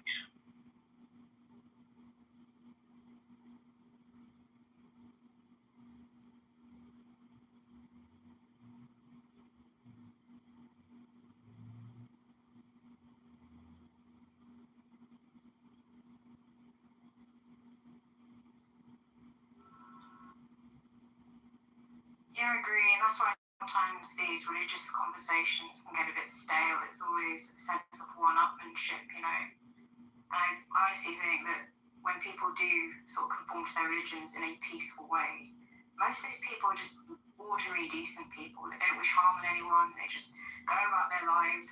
90% of what you do is the same. You want to have a nice sense of home. You want to feel like you have some sort of purpose throughout the day. You want to have a sense of family, whether it be a partner, a family, just your friends, whatever. Then we get, too caught up on this sort of, that religion's worse than that one. And I think you're right in terms of, the media and how it sort of frames things. See, that's an interesting phenomenon too, right? Because that's secularism, is having multiple denominations, creeds, and colors, all that stuff. And then getting along, respecting each other's private beliefs and faiths, as long as they don't overlap too hardcore in, community, social policy, and or law. So that's fine. That's secularism, right? And then what we do is then, because it's really successful, fights amongst each other are frowned upon. So how do you manage and regulate that? But then at the same time, it's to be fostering and enabling and allowing to intermingle and coexist and be together at large scales, or civil wars or anything too harsh happen. It's weird. I mean, I'm just kind of talking off the fly here, but it just trips me out. It's always a balance, right? Yeah, and I think the shifting social context also has an impact on what you see as a tribe, right? So before, I think it was much more literal. It'd be on your geography and on the colour of your skin. But that's not allowed anymore. That's a very ugly thing to do. Generally speaking, it's frowned upon. So it has shifted, and now you're seeing it more with people's politics. I mean, I think that's always been there, but it's definitely come to the forefront where people will feel so strongly they'll cut people off. I don't think they were quite so strong before.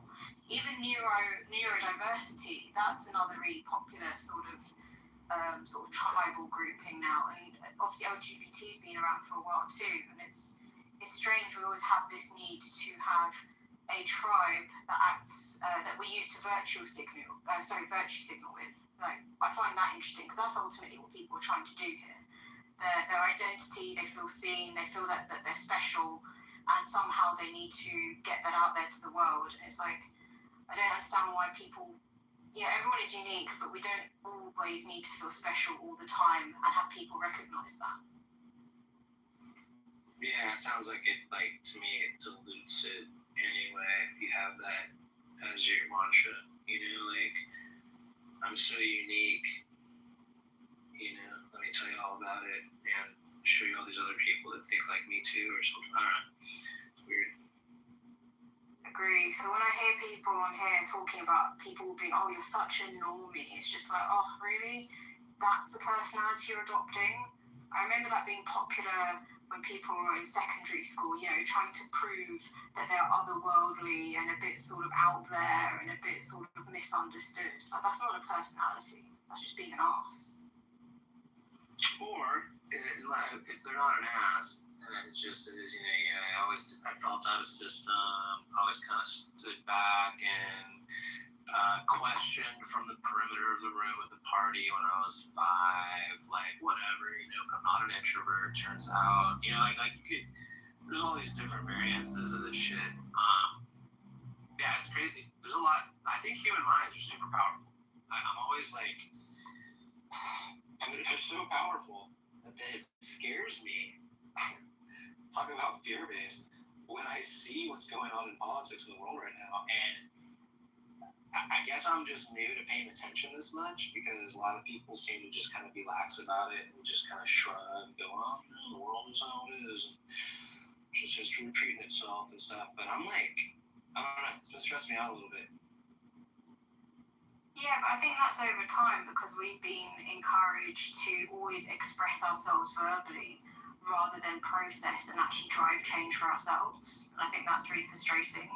So we will just sit on the sidelines and be like, oh yeah, that's just a political drama, rather than doing what we can from the grassroots, which is actually more than people think.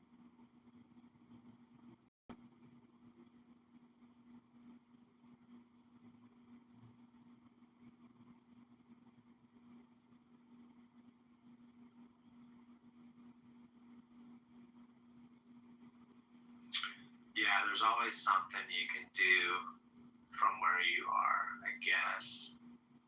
You know, unless you're shackled or confined on a flat concrete surface.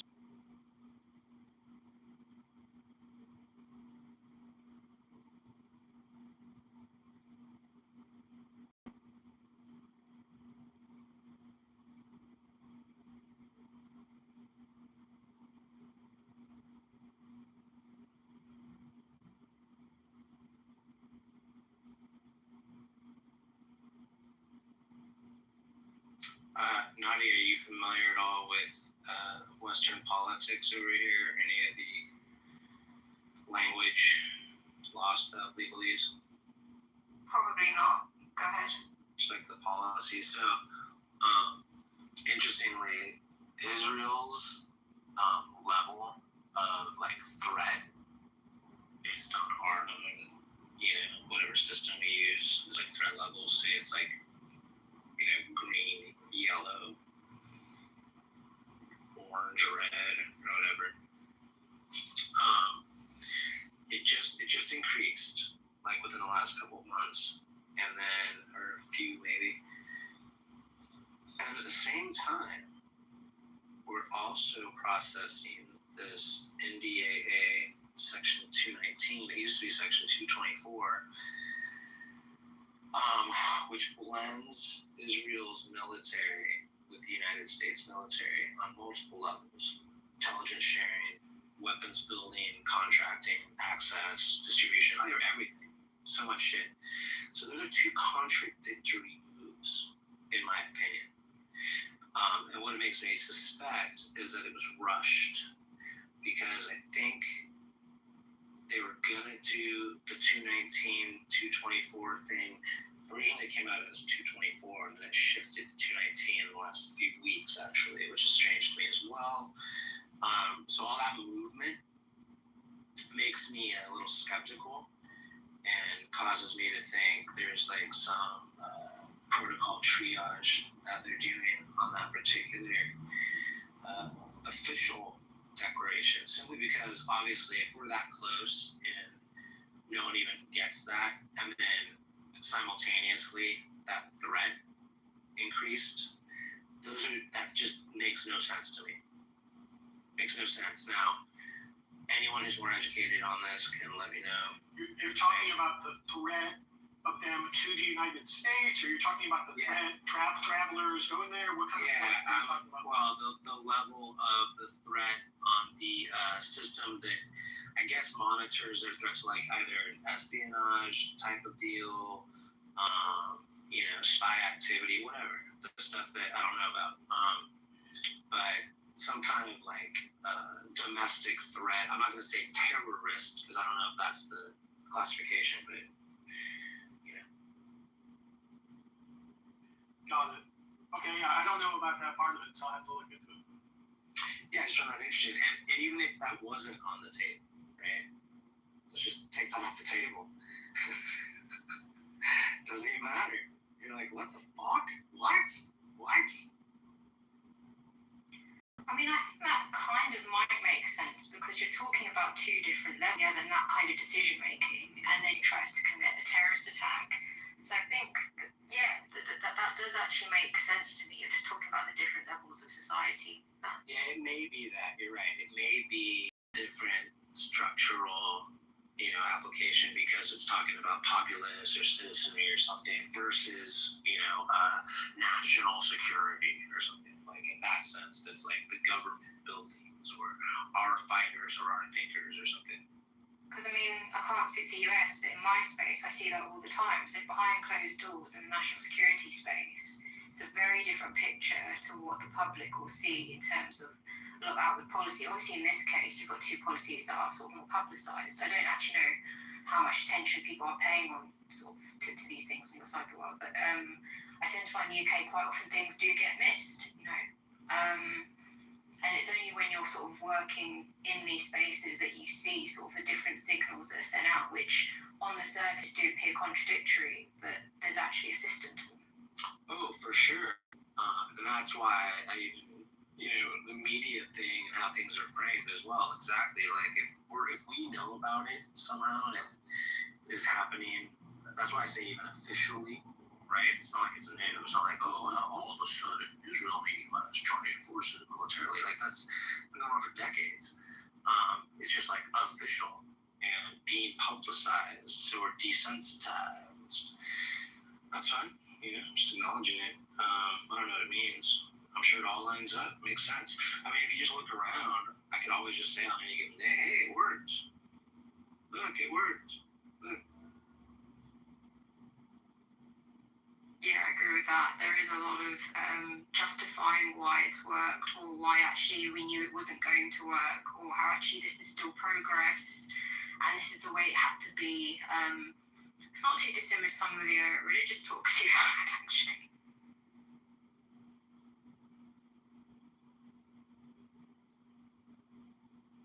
Yeah, I mean, I just found those two items. Let's just say I restricted it to my immediate influence. Okay, so let me look at my immediate influence. Well, what are my resources? Well, let me go to the library. I'm going to look through the card catalog, and then I might get on this new fandangled computer thing they got over here. Not very good on these fancy machines. Nexus, it's called. Okay, like, what am I going to do here, man? I'm going to get online, I'm going to research some fucking experts, I'm going to get funneled into some fucking algorithms, I'm going to get some information, I'm going to try hard to break the algorithms, I'm going to get outside, I'm going to talk to friends, whatever my information streams are, I'm going to try to gain information. So it just amazes me, like, a lot of this right now, I'm like, I'm not working too hard, and it is factual. It's not like it's all the facts, but the things that I'm like honing in on that I think are of concern are happening. Like it's just like fucking factual. It's crazy. Even that process though of researching a topic, whatever, like if you there's a balance between looking at the whole system and trying to pinpoint an issue. And I tend to find people fall more on the side where they overly pinpoint an issue and then they're actually missing what the driving forces are because they're trying to isolate this one phenomenon that's happening. But when you try and then sort of plug it back into the system, it can be so difficult to disentangle what's actually going on. It's a matter to never claiming expertise, nor being all the way in on any, hardcore belief track except for certain things, obviously, that I will say, hey, based on what we know as humans and our, sense perception and how we catalog things, it's a fucking fact, right? I'm fine. Yeah, I agree. I think as well, like, I think we're overly confident that we're aware of these biases as well. And so, oh, great, we've got these tools to speed up the information gathering for us. That was always the problem. We just couldn't gather enough information. It's like, no. The problem was never that you couldn't gather enough information. The problem was that you couldn't extract the most value even out of the information you had because you didn't really know or define what you wanted to use it for. I think that's ultimately most people's problem. Like the thing they think they want to use it for, they don't. They actually want to use it for something else. Yeah, I have to say, hearing you say that a couple times the last couple weeks, I've actually latched onto that and kind of given that some consideration on my own, Interesting. Because I'm so profound and deep, you know what I mean? Of course. Yeah. I'm always trying to prove myself. But no, it has. It's like I've thought of that concept and have it obviously apply to me because I'm self-centered and an egomaniac. I thought about that and gone, where are you directing your energies? What are you trying to achieve? This is great. This is awesome.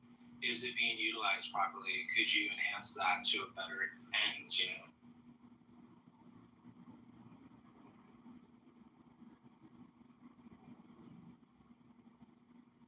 Yeah, it comes back to what we were saying before. Hey, Erica. Sorry, come in. I just wanted to give my thoughts about I've been working in creation energy for the last 6 weeks, like fully bringing it in, watching our mind as like a sparkler, right? And every thought is powered by the momentum it is given, right? I need you in my life. Can you do energy on my crotch area? Well, I can teach you how to do that yourself. That's how it is. Anyway, when we have to kind of train the mind to unthink or untrain the thinking mind, right? Because every thought is such a powerful force. The more we direct our thoughts, the more we're living from that energy of creation. So I'll just land.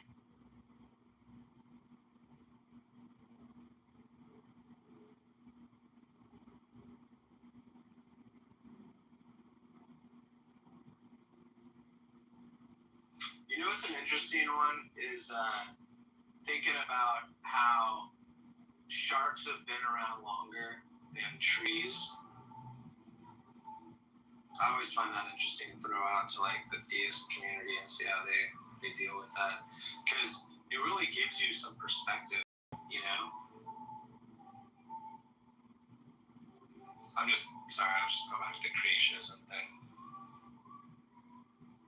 Funguses were before trees, I think, as well. What were? Funguses. I think primordial Earth was covered with these giant primordial funguses. Yeah, that's rad. Have you seen those like kind of mystical, magical fantasy posters depicting that? You ever seen that, Mark? Dude, not unrealistic.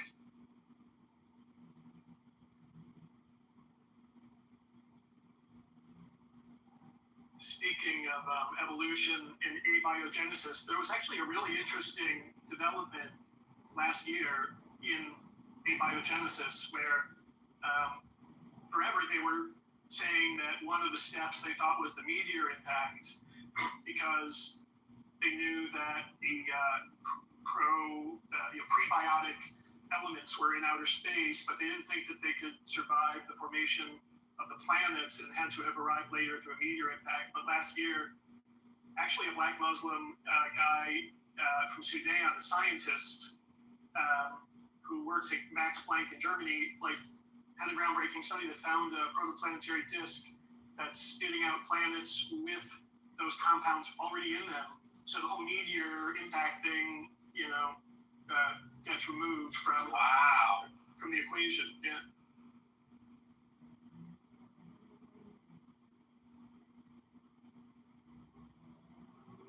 Can you, dude? I hate to be a fucking pain in the ass. Can you repeat part of that? Because I go away from my phone. I'll put the link. But last year, so there's this guy. I'm actually friends with him, the scientist guy on LinkedIn. He's I forget his name, Akbar or something. But he's at Max Planck in Germany, and last year, using new sensors and stuff, he made a very important discovery, which is that he found a protoplanetary disk, which we already knew about, right? That these things exist that spit out planets. But he found one that was spitting out planets with the prebiotic compounds, the building blocks of life, already in the planet. And for all the way up until that point, the leading scientist, the scientific consensus was that those compounds could not have survived what the protoplanetary disks do, and they had to have arrived later through a meteor impact. They could not have survived like the fiery formation process. But now it was shown that it is actually happening right now. There's a protoplanetary disk that's spitting out planets with those compounds in it right now that he found with the new sensor. I'll put a link in the chat. I have to find the study. That's crazy. That is freaking like that. Like just like that. Boom. Then you have to shift. Well, because abiogenesis is like this whole sequence of events, right? And some of which we have really good ideas about, and others we don't, right? I think that's a fair analysis of it. But anytime that it can become more radically simplified like that, it's a great step for sure.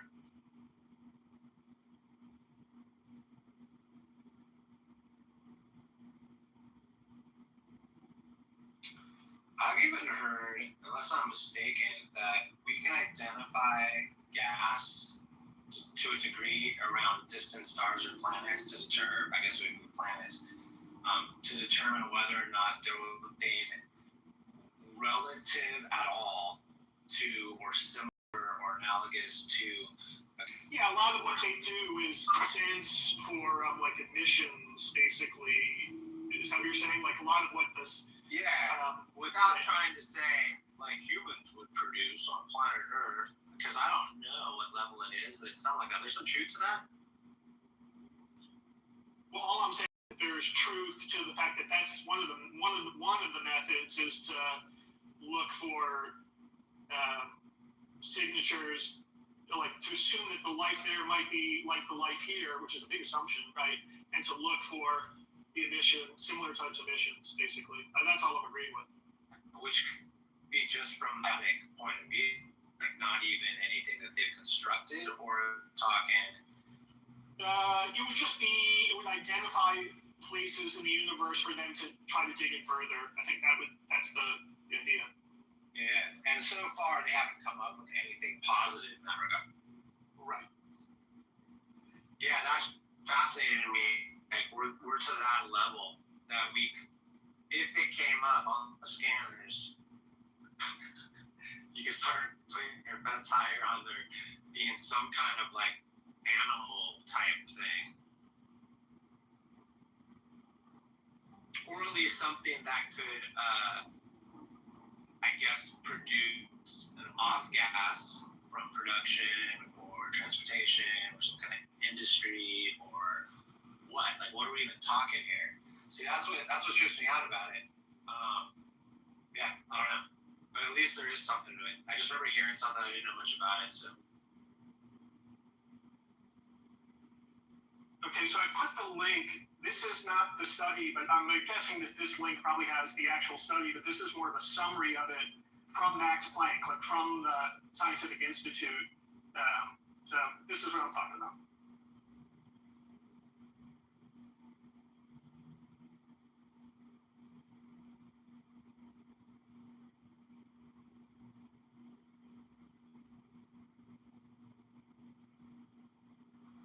That's the protoplanetary disk,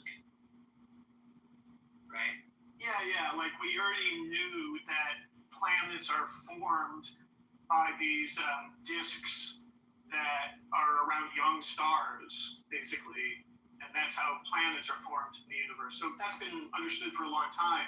But the advancement was a new type of sensor allowed this guy to actually find one to kind of disprove a previous theory. The previous theory was that there's no way that what those protoplanetary disks do, it's so hot, that process, that these prebiotic compounds couldn't survive that. And even though we knew that the prebiotic compounds existed in outer space, it was thought that the only way they could have gotten to Earth was through a meteor impact. There's no way they could have survived the protoplanetary disk process, but now it's been shown that they can. That's the advance. Wow, that's awesome. That is so crazy. That's why, like, when you said that at first, I was like, and then we have to shift. Like, that just shifts the perspective, I would think, in science, right? It just makes it one step easier. You know, and I spoke to there's a great room. You guys ever joined that? What's the guy's name? Laird Whitehill or something? He was a student of Carl Sagan, who holds astronomy rooms here. You know, so I spoke to him about it when the study came out. And he said, it's very nice. It makes it simpler. But, essentially, the previous theory was that the planet was formed on day one and that the meteor, comes in day two. And it did eliminate the step. So it's nice that way. But he wasn't as excited about it as I was for whatever reason. So it just confirmed that, like, because that's still crazy, though. Yeah, I don't know enough about that stuff, but just even hearing you say it made me think it was pretty profound. So I guess I'm impressed, Yeah, I thought it was a cool development because, indeed, there's any way that we can simplify a biogenesis story or tighten it up with evidence, the better. So this was, to me, important. Yes.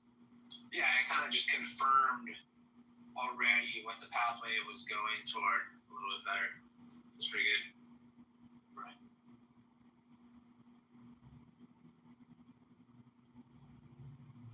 What about even just the formation of, like, the moon on Earth or a moon on a planet? Are there different types of formations that can occur? That's a good question, and I don't know. About moon formation. But I really recommend this guy Whitehall.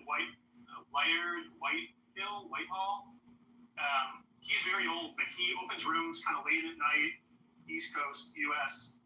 And like I said, he was like a PhD. Carl Sagan was his PhD advisor. And he's a really good guy. Yeah, Dr. Laird. Yeah. He's an astrophysicist, though. He's not an origins of climate research. True, absolutely. So my discussion about this study with him was in the context of that, not really about a biogenesis dive.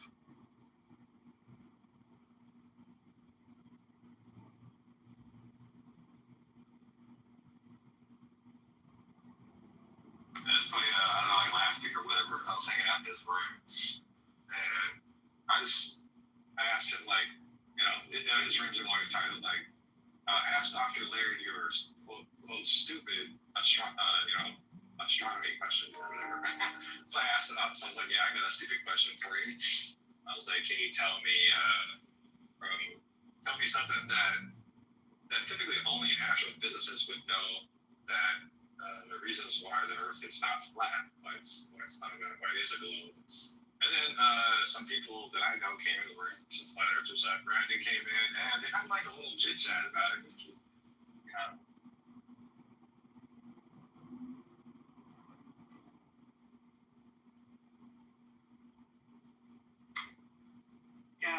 Dr. Laird has a lot of energy. He's, for a guy his age, is amazing.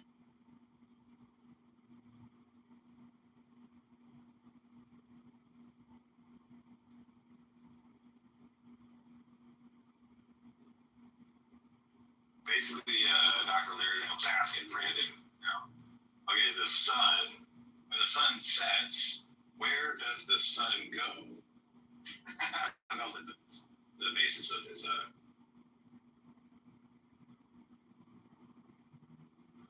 Well, I mean, it's kind of the position that they have complaints about consensus in science, yet can't necessarily provide any facts about the flat.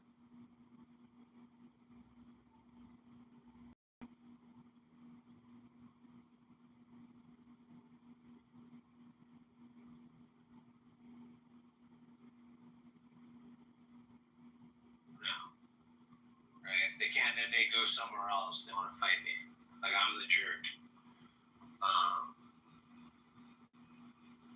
And I just think that.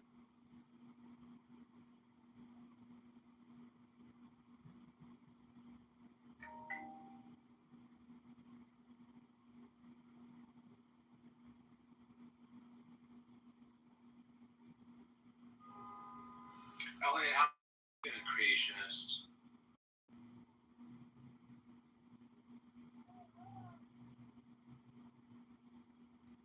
Were you talking to me, creationist? I was never a creation. Oh. Okay. Have you been to the? What, you mean the, what is it called? The Ark Encounter? That's what he was thinking of. Yeah. Sounds like about time, though.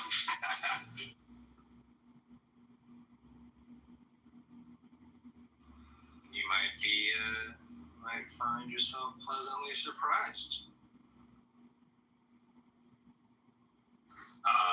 Pleasantly surprised. I don't know about that, man. I walk in there and I see like humans holding hands with fucking velociraptors. You could go in and have like the best pulled pork sandwich you've ever freaking had in your life, and walk out with a pound of thick cut bacon for $5 a pound.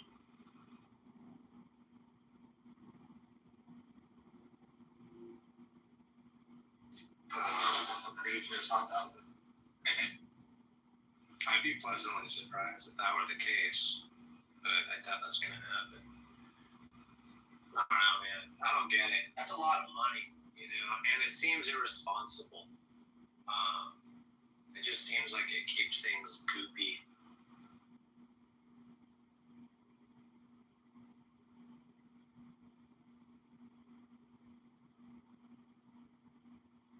You followed that's an ongoing tax sort of scandal that they took a big tax loophole from the state and never returned on the deal.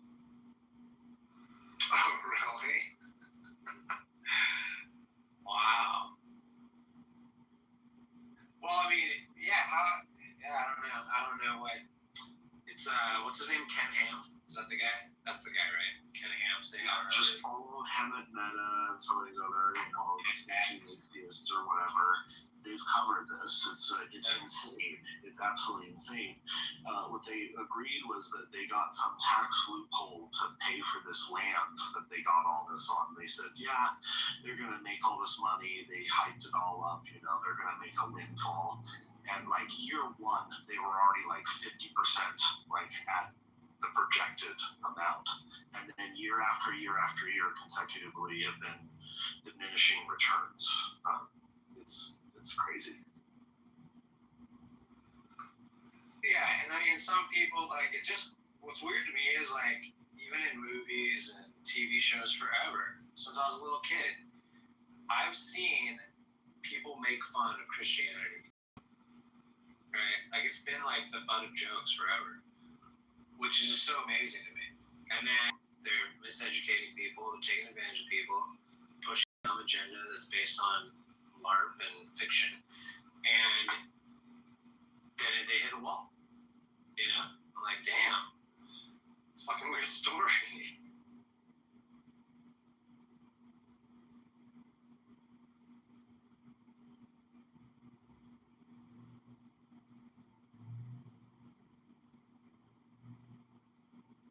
Arkansas. Well, then I followed Ken Ham and Bill Nye debate, if you ever followed that. On YouTube? Well, no, it was a big thing. This was like right around the time like I was starting to change my beliefs and started to become more of like an open thinker. I didn't have to be constrained about all the previous like beliefs that my family and people around me had taught me or whatever. And there was a debate between Ken Ham, the guy, and it was all a big promotion, of course, just to make his museum and everything far more. And the side of the community said don't debate him because, like, what was the whole point of the debate? But yet he still did. And Bill Nye, it was like a big thing. It was like 10 years or so, or 12 years or so ago now. Like Bill Nye went and like debated Ken Ham officially on stage, and it would go about as you expect it to go. So yeah, I just don't understand. Right? Like, you could say don't platform these guys, but then that would be, not in the spirit of the society agreement, I guess. And then you watch these clowns, you're like, dude, all these people believe these people, and like, just, I don't know, I don't get it.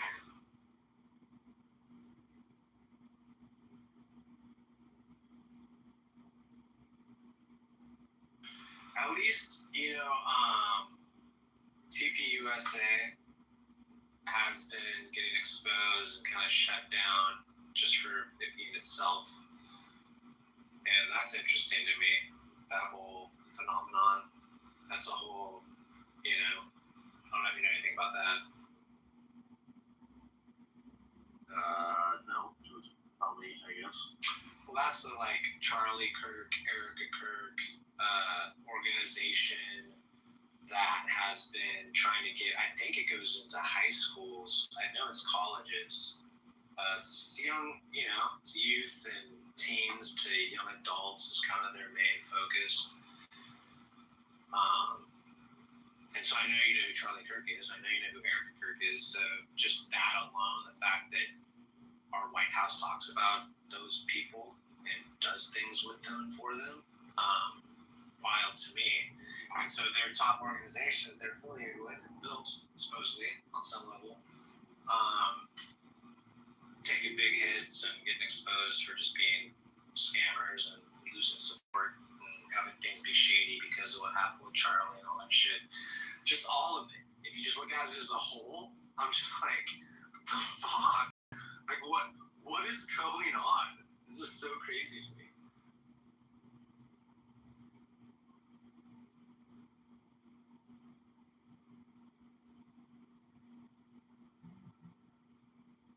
And then, do you know who Dennis Prager is?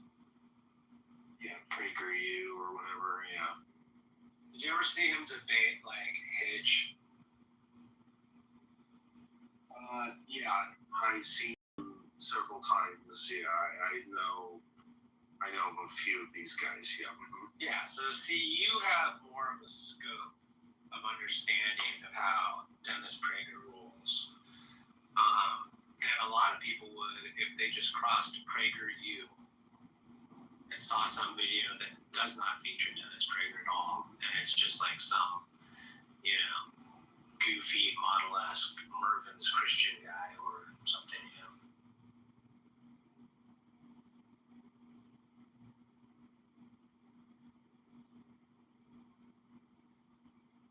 Yeah, kind of the same vibe. That's the same vibe. That's TPUSA. It's like PragerU. Same kind of shit. Well, there are all these crazy Christian nationalists that are running things, so. Do you believe that to be the case? Yeah, a variety of people who are in power that were just waiting, who are now, in the White House, yeah. Do you believe that Pete Hegseth is a Christian nationalist? To some degree or another, yeah. Mm-hmm. Do you believe that Michael Johnson, Speaker of the House, is a Christian nationalist. I don't know about that one. I don't know. He's part of the purity ball phenomenon with fathers and daughters. So if that's an indicator, checks out or whatever, right? So yeah, it checks out, dude. Like he just like it's really interesting, man, watching this. And I agree with you. I mean, obviously I'm like double up here right now, but yeah, I want to know if I'm talking out my asshole or not, you know. And I don't know.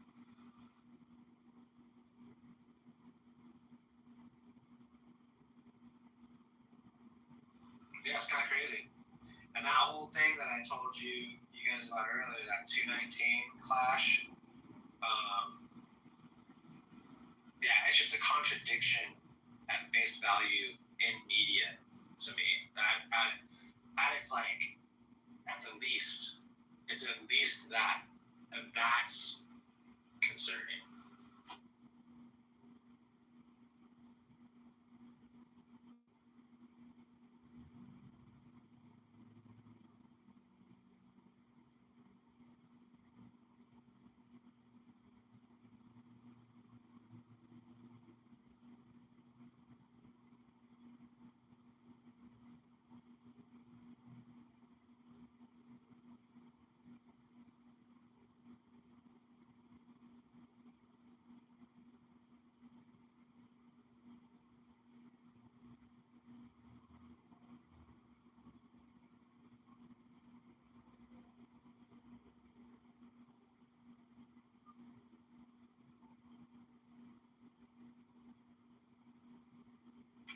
Do you know anything about how many times mammals have been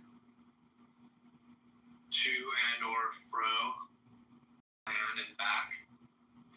Whales are a mammal. They're like a land. They were an animal that were on the land at one time. Right, and then that process or cycle has occurred multiple times, and I think they have it to like it's happened at least like 4 or 5 times. I think they might even have it in upwards of 7.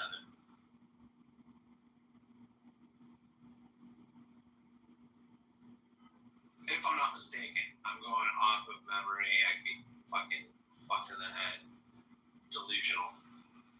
But if that is the case, I think that's like these are the things that I trip out on, Mark. That's why I say it's kind of weird just thinking about sharks and trees, thinking about just the shit that's been going on here for timescapes that we can't even fucking fathom, bro.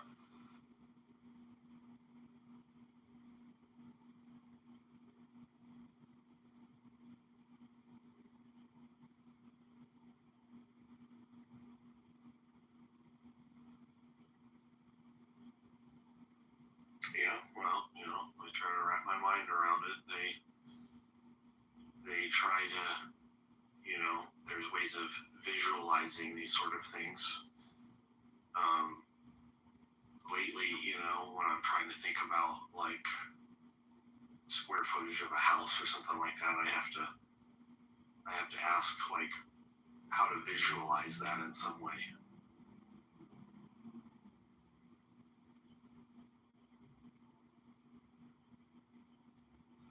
Yeah, that's sometimes the most difficult part is figuring out like how, trying to go, okay, how do I conceptualize this? What's the best approach? What should I be focusing on? All that shit.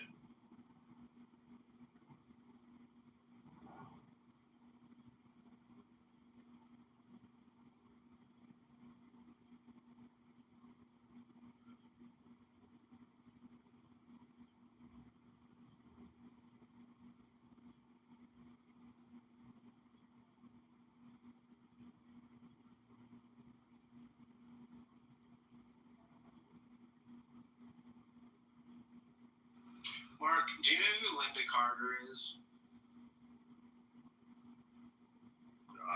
Sounds a little familiar. From the original televised Wonder Woman of 1970 something. Nicholas, you're back. We were asking you questions earlier. Oh, yeah. I needed to go. But more importantly, Linda Carter, am I right? Hey, go ahead. Oh, that's it. I just think it's funny looking back on shit. You know, damn, like she did not have Mar-a-Lago face. She did not get any implants.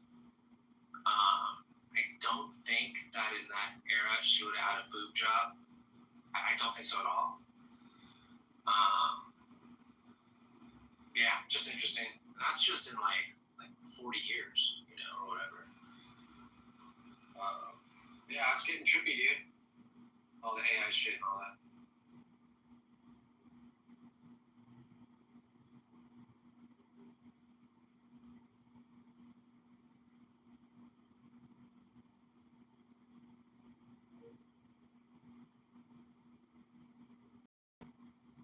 Nicholas, you still there?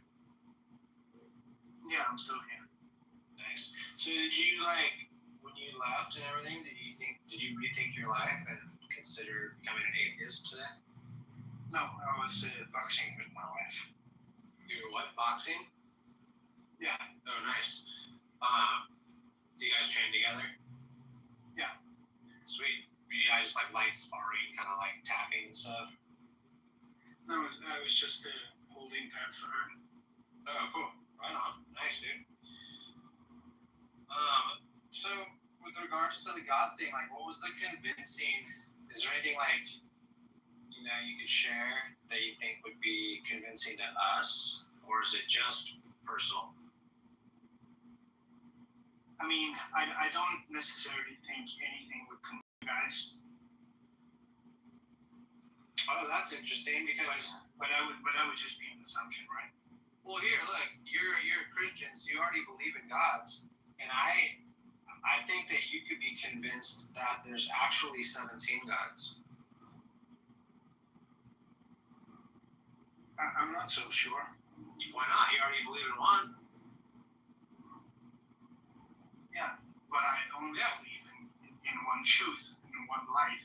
Well, look, you think it'd be more of a task to convince me that there's 17 gods, or you?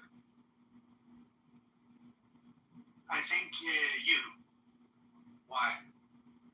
Because I already experienced one God, right? And one God is truth. So what you're saying is that no, I actually think there's existing 17 truths, and those truths are not the same. And that just seems Actually, yeah, but that's where you're mistaken. You stopped at one truth, and you were wrong in your beliefs. The fact of the matter is that there's 17 truths. Yeah, I could be wrong, but I don't even understand what you're saying. Well, I'm just showing that, I don't see what would be convincing to you for a special reason if it couldn't be accessible to me. It just gets back to what your God can and cannot do. We already know your God can't force people to do stuff, right? It's not that he can't. He can, of course. He can. Right. And even if he did, he would be well justified in doing so, right? I wouldn't say so. Why not? You're telling me that your God... Go ahead. Sorry. Yeah. Yeah, so the reason is if God claims to be love, and love exhausts every other option before turning away, and I would say love doesn't even turn away. Love never turns away, but it will not force anyone into being in communion with it. Right. Okay. So it's not so much about forcing. It's more about choice than it is about force. Yeah, because God's ultimate choice was since for example, whatever comes out of me is my nature in some way. So yeah, we agree. I agree with you. So my characteristics is what is coming out of me. Yeah. So if God is what he claims to be and what I experienced, love, absolute love, I cannot see that God could be forcing anyone. Yeah, I know. Yeah, God doesn't force people to do It's stuff, just a question based on my belief about God. Well, look, I'm just saying, like, it's not, you already agree that God can force people if he wants to, right? Yeah, but I would frame the question differently. But what? No. There is no question. There's no question. There's no debate. God can force, because earlier you seemed to say I don't like how it sounds, and therefore I change it. But why? Like how it sounds. Because it's not wrong. Yes. Why it's not wrong? Nicholas, this God that is pure love, does he have any other qualities or characteristics? Like, is he the omni God or not? I mean, since love goes everywhere, he goes everywhere. So even to the darkest place, God's there because love goes everywhere. That's how its omnipresence works. How's that work? How's that work? It does hit the earth, but you saying God's love is there. So 200,000 people. So in the same way, the story about the Good Samaritan. So we have these people who believe in God. They just walk by this guy who needs help. And then we have another guy who is just controversial by himself, being there. A Samaritan, he helps the guy, and he's willing to get dirt on himself, blood on himself, whatever he needs, and he gives everything he has to that guy, which he doesn't even know. He doesn't speak about doctrine. He doesn't speak about believing in this and that. He just helps the person before anything else. So he doesn't even say so it's your own fault you're laying here. He doesn't teach him anything. He helps him before anything else. And I think that kind of love transforms people more than just helping, than just speaking to people like and motivating people to do something different. I think love transforms more than anything else. This is part of kind of like the assessment we were doing earlier, and Elliot was leading the dissertation. He had some studies that we were going over with regard to psychology of Christianity. I think that's when you weren't, like, you were gone for a while. We thought you were there, and you were just unmute.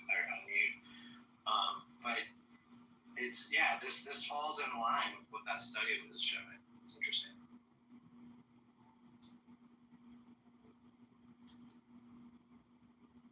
Yeah, the Christian God is absurd because if Christian God is like triumphant, it's all for once, I haven't claimed any Christian God. I haven't claimed any Christian God because I don't even know what you mean by Christian God. I speak of the triumphant God.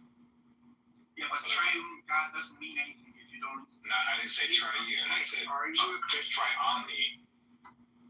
Not triune. Triomni. Yeah, but triomni doesn't mean shit.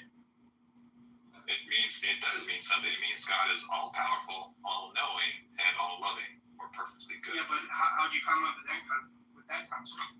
Why is that? That's what the Christian God is. Classical theist. So based on your interpretation about what a Christian is, he has to believe in those three. Well, is that not I just have to believe that God is love. No, I just say that. Is your God Yahweh? Yes. Well, the Bible, right? Yeah, but the Bible? Yahweh is a name. Hold on. Is your God the one in the Torah? Is that your God? Yeah. So my God is the one revelation we have about God is Jesus. Is your God jealous? Yeah. Is he jealous? So did somebody? So you just answer the question.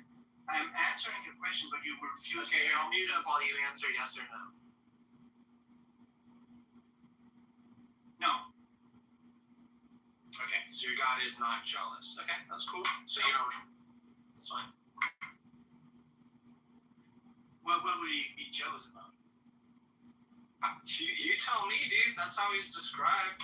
I don't know. You asked. No, he's described as somebody who was willing to die for anyone. That's how he's described. And I asked you if God is Yahweh of the Torah. You said yes, and that God is described as Yahweh. And I changed my answer to no. I believe in the God Jesus revealed. Do you believe in the And God? I believe there's a Do you believe in difference the between Yahweh of the Torah? I believe there's a difference in how the Torah came about and how the New Testament came about. That's okay. So it's a different God.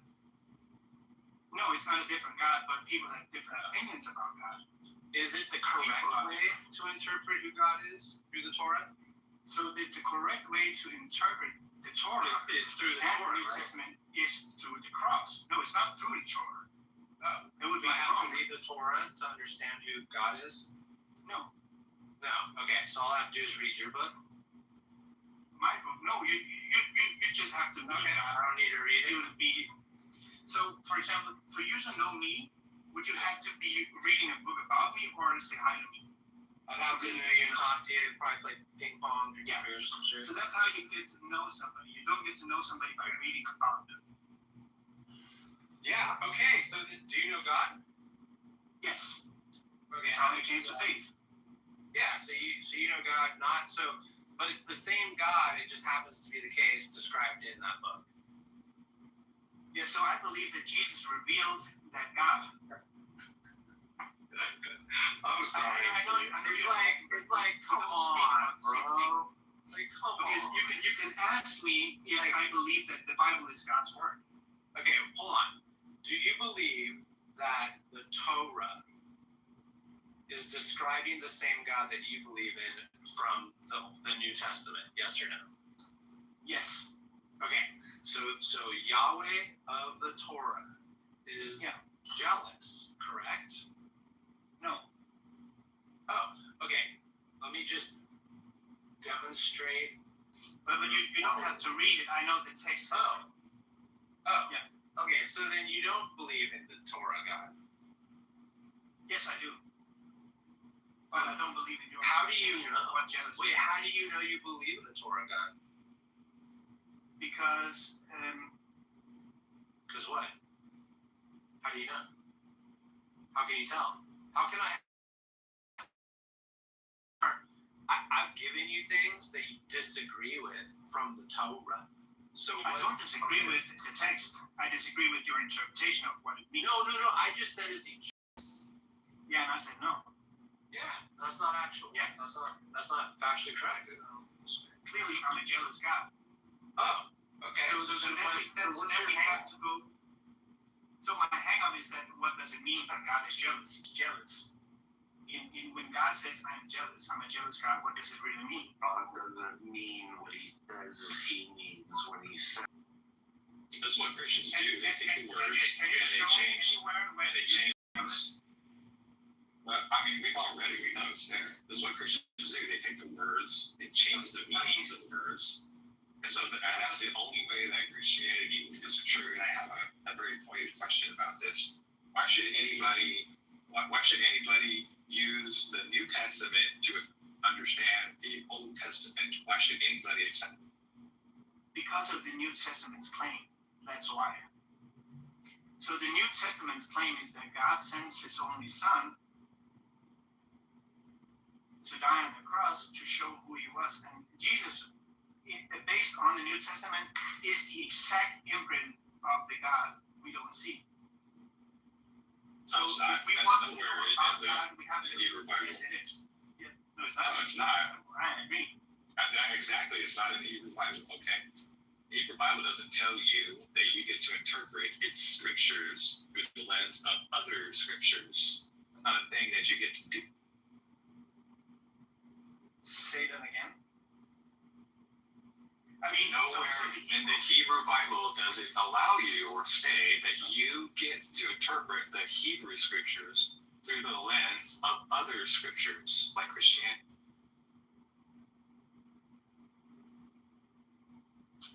Yeah, I know what you're saying. That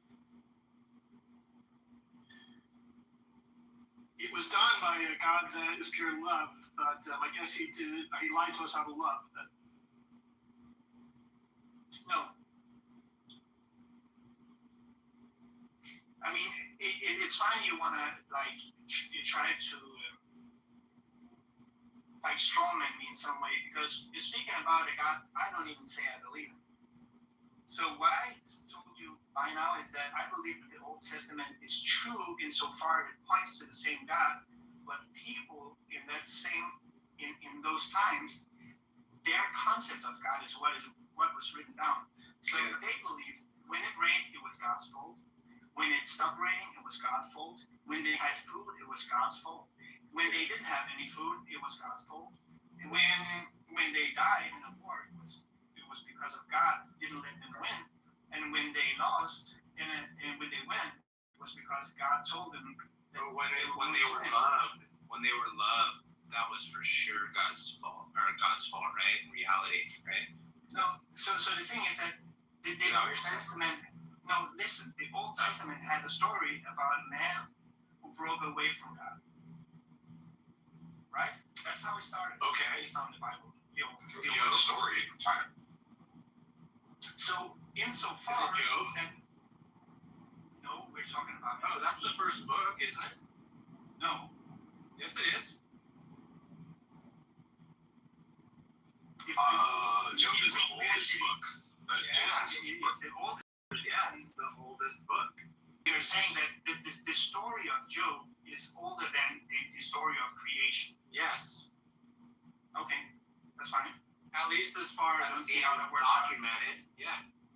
Yeah, I know that. It's dated earlier, Nicholas. Well, and I could get super technical, but no, because there's a lot of creation stories. So there's creation stories before that. So whatever. Yeah, but when somebody talks about a creation story, usually they go to before there was a creation. Right. And so are you talking about like when the angels? Do you believe there's a war in heaven? I don't know. Do you believe Lucifer's an angel? Yeah. You do? Okay. So did he live before the humans lived? Actually, I don't know. You don't know? I don't know. Well, let's figure it out together. Do you believe I don't think you believe that Lucifer was present in the? You believe that Lucifer was present in the Garden of Eden? I don't know. It doesn't say so. You don't know. Okay. All right, that's fair. So what I do believe is that man turned away from God by not putting trust in somebody else than God, and therefore they would. When was that? Shame in the garden. Oh, okay. All right. So he's gonna tell us some stuff. Okay. So what? That never happened. There never was. There's no Adam. There's no Eve. Okay. That's not how species arise. Species arise as a population over time. As a population, species don't arise from a single mating pair. That's false, Nicholas. The other thing too is when you say like, and this is probably no. I have a way more impactful thing to say right now. I don't believe in it. Okay, well then, why are we talking about Adam and Eve at all? Because I think. Okay, well, yeah, then we both agree that it's false. Yeah, it's a story, but it's not true. Yeah, the other thing I was going to say though, that I wanted to say, Nicholas, just hold on a second, dude. The other thing that I wanted to say, and this is probably the thing that I hate the most about organized religion. Okay, organized religion like Christianity and Islam, and to a lesser extent Judaism, but in particular Christianity. Christianity teaches you, it trains you, the Christian, to doubt yourself, to not trust yourself, to not believe in yourself, to think that you are less than, you are a sinner, you are weak, you are nothing, you are a fucking ant to be squashed. You are not deserving, you are not worthy, you are not valuable. That's what Christianity teaches you, Nicholas, and that is a vile and pernicious. If that's your understanding of Christianity, I cannot take it away from you, but that's not how I see it. So again, okay, well you're not disagreeing. Christianity. I didn't Christianity. So again, you're okay. So let's just get back to the Garden of Eden. You believe that is symbolic? It's just symbolic, right? So the reason why I went to the creation story is because he talked about Job, the oldest book. Yeah, but all you gotta do is that's symbolic of an extent. Oh my goodness. I mean, it's fine if you don't want to understand. Yeah, it's fine if you don't want to answer the question asked. So what was the question asked? Do you believe, yes or no, that the story of the Garden of Adam and Eve and the serpent, all this stuff, is symbolic? Yes, I believe it's symbolic, yes. Yeah, it's not factual, right? It is factual insofar it points to something real about human beings. Yeah, that's fine, but it's still symbolic and metaphorical. Yeah, but again, it's like my own experience with God. It's something that's very hard to explain with words, but the story. Kids can understand that, right? Yeah. Yeah. Of course. And it's funny because I never read the story when I was younger, but I still could like the outline of the story, right? But that's because it's a powerful story because it has weird things, so you remember it. And I think that's how the brain works. You have to see weird images. That's how you remember best. Okay. So you just think that it's not true necessarily. Like you don't think that God actually had Angel of Death do anything, right? No. Right. Okay.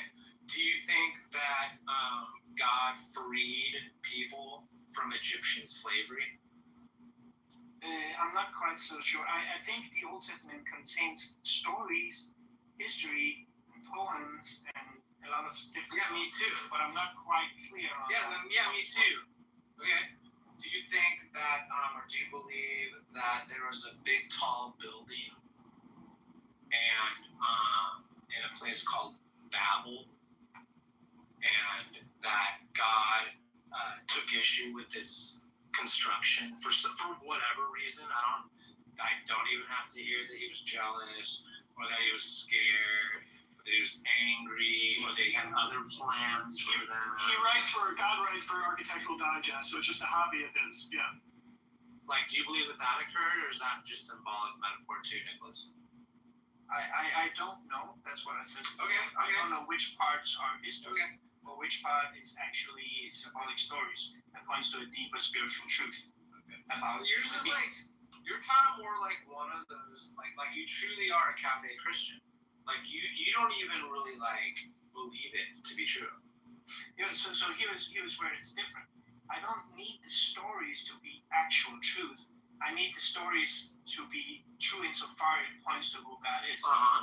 So Jesus is the one coming in history and revealing God as the one who is willing to die for somebody else. So he's the highest form of love is when you're ready to give yourself for somebody else. Wait, you love them, they hate you. Really quick there. And that's why I say you have to read it in the light of who Jesus was. Yeah. Was he kind of like a blood sacrifice? Was he like a blood sacrifice? Yeah. I mean, the life is in the blood. Was he like a blood sacrifice? I don't know what it means when you say that. Oh, interesting. Yeah. See, I feel like you're not passing the test. I don't think you're a Christian at all, dude. I would just drop the Christianity part. Okay, fine. I don't care. Okay. I mean, I don't get broken by people saying I'm not a Christian. Yeah, I know. I'm just saying. It'll make it easier. Yeah. Jesus never sacrificed himself for anything. He didn't do that out of love. Okay? The reason why he died, why he was killed, is because he blasphemed the laws of God and the laws of Moses, and he broke the laws of Rome. That's why he died. He didn't willingly sacrifice himself. You got that twisted. That's fine if you think so. Facts. Why was he killed? Why he was killed? Yeah, what does it say? Isn't it true that it says in the Old Testament that he who blasphemes the name of God shall be put to death? Isn't that what it said? Yes. And where are you going with this? Okay, doesn't sound like you're disagreeing with me. You want to talk about Rome? Of course, he was blaspheming because he was claiming equality with God. Yeah. So that's why he was killed. He didn't willingly give himself for anybody.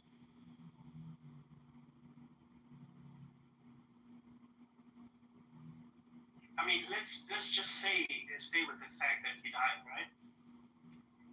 And at least the stories say as this: he willingly died. On the cross, he said to everybody, "Forgive them, for they do not know what they're doing." He didn't rebuke anyone. He took it like a man, right? That's as far as we know, based on the text. No, he didn't. I'm not sure. Pilate asked him, like, who he's the king of. You know, and he pussied out. Instead of doing what's written in the Messianic prophecies, that the Messiah will be a king who will rule over Israel. He didn't say that. He pussied out and said, "Oh, my kingdom is not of this world." He was a coward. Yeah, but he also says that the kingdom has come. It was one of the first things he said when he came. Yeah, what does that mean? So what? Yeah, so when the kingdom comes, it means thy that earth the person is near. Thy will be done. Is that what comes next? No, that's not what I'm saying. On That's not what I'm earth as talking it is in about. heaven. You know that one? Yeah, why are you saying that? Give us this day our daily bread. Oh, I don't know. Do you think there's a kingdom? Of course there's a kingdom. There's a kingdom of light and there's a kingdom of darkness. Is there a big chair? I don't know. Is there a need throne? to be. I mean, it's a good picture of showing how it looks. Is there a throne? It could be. Why? Why would you think that would be the case? Because based on my experience, I felt something that was more real than it's like a throne. You felt what, like you were saying? I didn't feel like a throne. So first of all, you haven't heard my story. It did well. Have you heard my story? No, but I would love to. Would you? So I had a vision. It was very powerful. It was just within the last 3-4 years that God of the Bible is a farce and a scam perpetrated on a lot of people's psychology over decades and centuries. Mm-hmm. Isn't that wild? I mean, that's fine. If it's true.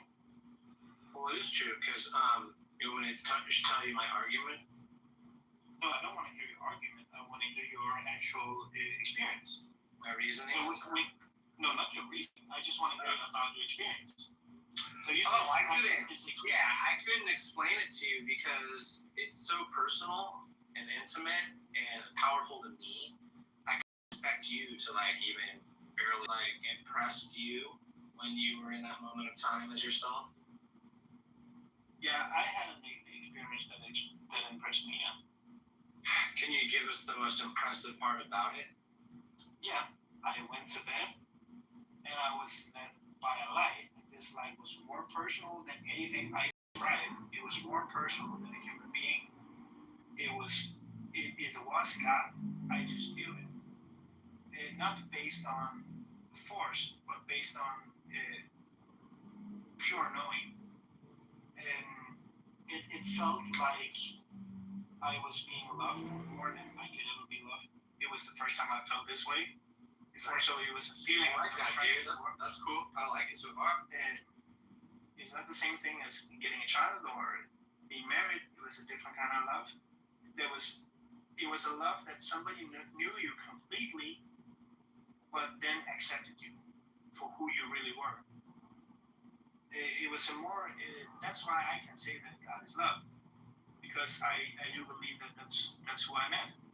I could be wrong, but still, my experience. No, you're not wrong. Changed me overnight. Yeah. And I wanted to let you know something. I can empathize with that, and I think that's a beautiful story. Because, like I was saying earlier, you know how I was positing that there's actually 17 truths? Well, part of that truth is that was me, dude. That light that you felt, that was me. Because I'm managed by the 17 beings. Yeah, so that's fine. But what I do believe is that there's one absolute truth, and that is that this light. Yeah, we know you. we've known about you through like just kind of spiritually, you know. Yeah, fine. You don't think so? You don't believe that? It was fun speaking with you. I mean, I was just okay. Well, I mean, is it true or like I don't know? I mean, I prefer not to waste my time, and I think you guys waste a lot of people's time. So Okay. Thank you.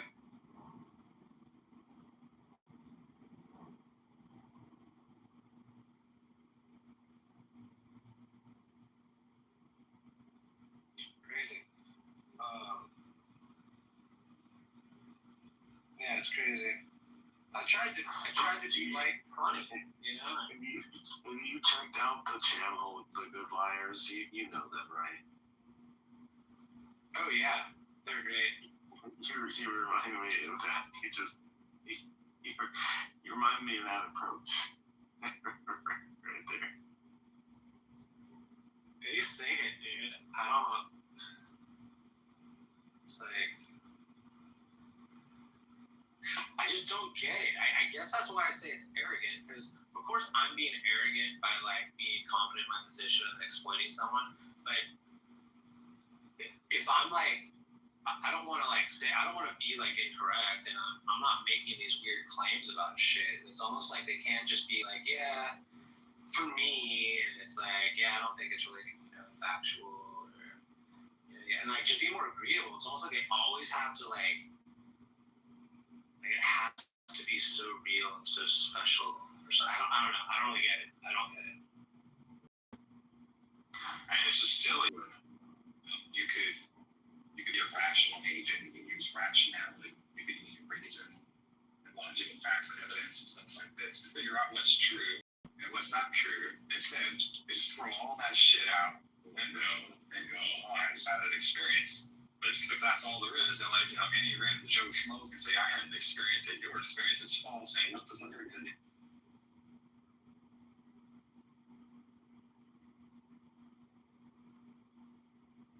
Yeah, that's why I try to get him to like.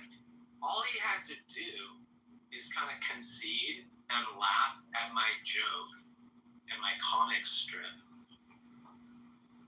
and it would have been like I would have laughed too, and just like laughed, like, right, bro, like whatever.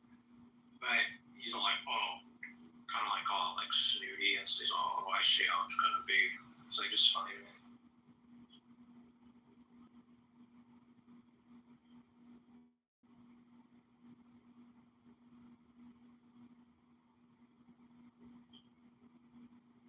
It's so serious. Like, it really trips me out. This is why I have a hard time believing him. I'm like, are you like serious? Like, this is real? Holy shit.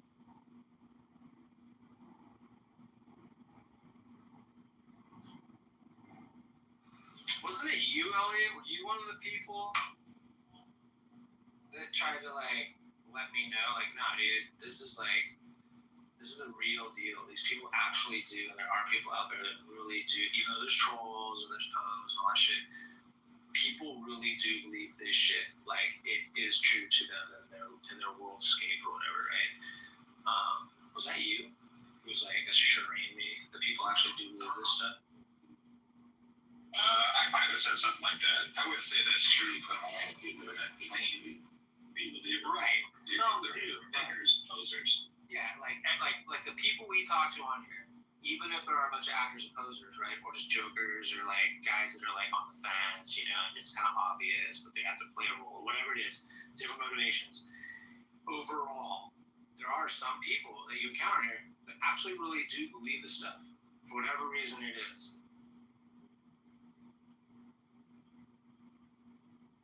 I mean, it's hard to know. I mean, you could. I suppose it's fair to make inferences from what they say and how they behave and stuff like that. I suppose that's fair, but it is still kind of hard to figure out like who's the poser, who genuinely believes that like God talks to them, and this other person is a being of pure love, and they have like some deep special relationship with something that they can't even. Which is fine. Look, dude, I do. my own guts, right? So whatever, I can't see my own brain. So there you go. I'll start there, and then outwardly, who fucking knows? Ants have a different world than I do. It's different perspectives, different, different realities, different physics, all this shit. I think a big part of it is when Dennett says that most people think that believing in God is good, so they believe in belief rather than believing in God. They believe in the belief in God. They think that's the good thing, so they just, and so that carries them some of the distance. I don't know exactly. Well, honestly, I'd have a lot more respect for them if they just came out and said, look, I find some utility in this and it works for me, kind of thing. Yeah, that's always been my position, dude. If I can establish that out of the gate, which a lot of times I do, I even like this in this exchange. I don't believe that you really believe this stuff, right? And if you do, or if you want to just come clean and go, it works for my family, it helps us be better people in our community, it gets us some structure, calendars, we like the events, socializing community, all the things, right? If they just came out and said it, I would have a lot more respect for them. But they won't just concede that it's mostly their opinion and their preference, and that it's not necessarily factually based.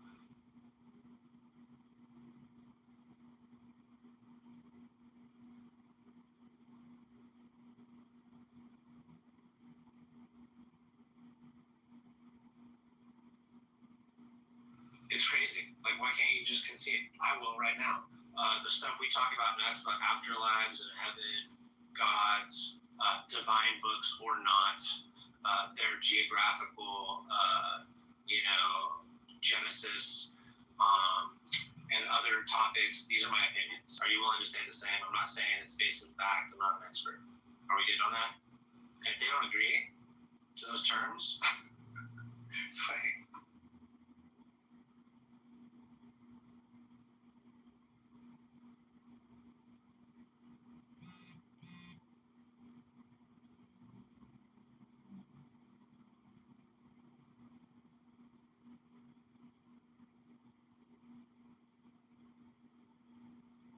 I mean, it seems fair. It's pretty general too. Yeah, there's nothing unreasonable about that.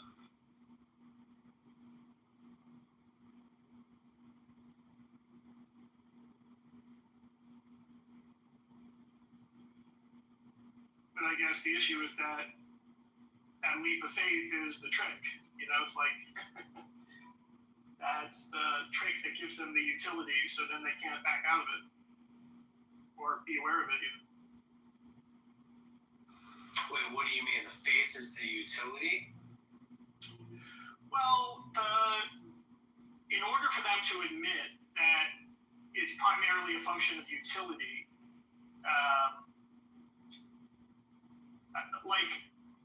I guess what I'm saying is that the way that they get that utility is by having faith in the first place, right? Arguably, right? So it's like they cannot be self-reflective about that.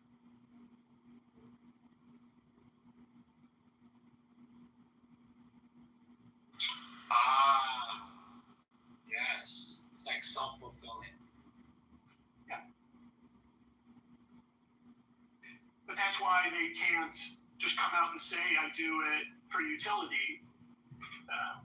It's because the faith is like the thing that gives them those good feelings, basically.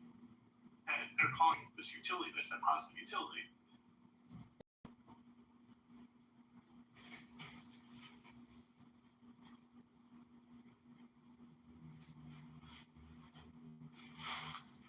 What's funny, Jeff, is that when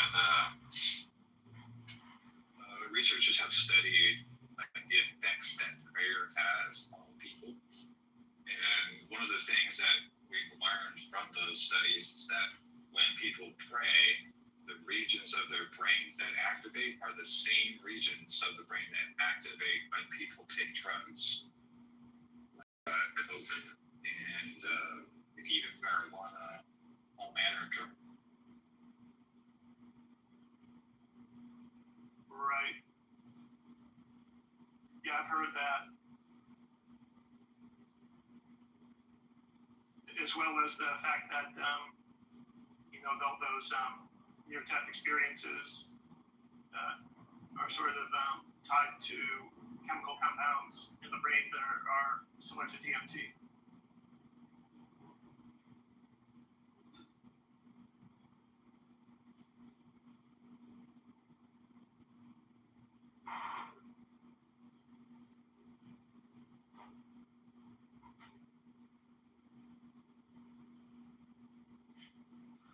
That's always an interesting one too, is how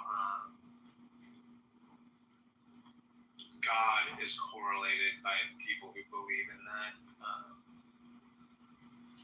with like, oh, I took some drugs, and oh, well, if you took this, you'd see more about the God thing like I do. I always find that fascinating. Right. That people could possibly take seriously the fact that the way to find God is through drugs. Yeah, it's well, and because I think there's plenty of evidence with not a really big controversy that a lot of spirituality, concepts of religion, or terms, tribalistic sort of experiences built around the consumption of a drug as part of like a ritual of a tribe.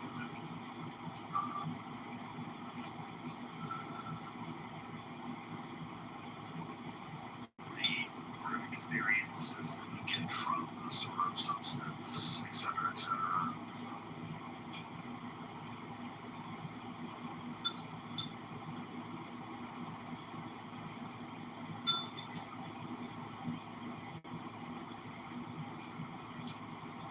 chemicals that don't matters because anything can, be lethal, at a high enough dose. And your body has defenses against these toxins, and nicotine itself is toxic and it's poison also. But we only get so much from one cigarette. But the thing is, though, is with this is that the reason why it's not like poisonous in the ordinary sense is because they don't, most smokers are just like smoking a cigarette and then they're dropping to the floor and fucking dying, and the body can tolerate these doses of what a cigarette offers, and the primary harm of it, whether it's carcinogenic or by whatever other means, more long term, right? And poison, I mean, like I said earlier, it's talking about immediate toxicity, which it isn't. And I think if we want to get into like the semantics of it all, this will be my final point, is we can almost say that they're more accurately describe cigarettes as a product that would increase disease risk rather than it being a poison itself. So when we look at it from different directions, we can kind of like draw to this conclusion that either yes, it causes harm to the poison, or yes, it's poisonous, but it's not going to immediately kill you. So I think you like. Do you mind if I ask like why that particular rebuttal? That wasn't necessarily a rebuttal. It was just to give points to both sides, because when I was people just want to get there and put on some of the things. I'm saying when people have this conversation, they're coming in with like a skewed notation of what this said thing is or what it means. I understand specifically, like everything that you mentioned, I agree with you. I'm just curious, like what prompted it in the beginning. Oh, sure. Like what was conversation that made you feel like you had to rebut? Well, essentially, the conversation I was hearing was Steve and Flora were having an exchange, and they were talking about whether or not cigarettes were poisonous. I'm sure you guys know that. After they had that conversation, Florida made his final point by repeating his driving point. I can restate, or Florida can do it himself because I'm please. We understand, depending specifically in regards to cigarettes, so I gave both sides to, play a little devil's advocate. That's not to say that I'm right, that's not to say that I accept Florida. What's your thought? You basically gave bullet points for both sides. Yes. Is that an issue? Is that a problem? Do I need to draw myself? That's what's your points. That's why you're interrogating things. Yeah, you know what? Here. Anything better than this? Sorry, am I Let's do this. Just, you asked a reasonable question. Christian, you answered it. Let's move on. Alright. I'm confused. What are you confused about? Well, it's sometimes if I go into an area, when I go into the forest, like I'm going to the marshy area, a lot of mosquitoes, I'll go and buy a tobacco pouch, they sell these pouches of tobacco, just the plant, and I'll burn that in the fire because it's a natural, it's all pellet, it kills, literally all the plants around here, and the toxins that exist inside burning tobacco, and it's one of those remedies. So, and I know better than to breathe over that, and I heard breathe around this. You said some combination that you can go, thank you. And so, when we burn it, it gets it just really repels, all the mosquitoes, get sick, and all these things, and then you can see it, you'll drop these bugs around it, and they'll actually kill them. So, I guess there's some things that prohibit, but tobacco poison itself is good poison. It'll keep rats away, other animals. It does affect their smell, and it does get them out of a problem. It's like a cheap fall. It is not on your skin. Viking, really quickly, Viking, isn't it true that the tobacco companies manipulate the hundreds of ingredients in tobacco to make it more addictive and make it more carcinogenic than if just you were picking a tobacco plant, rolled it, and smoked it? Is it true?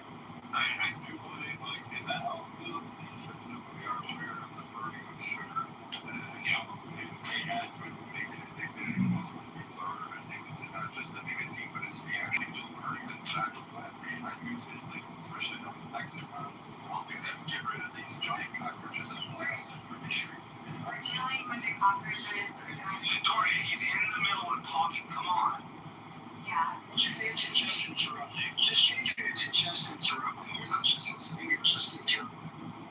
Yeah, sorry.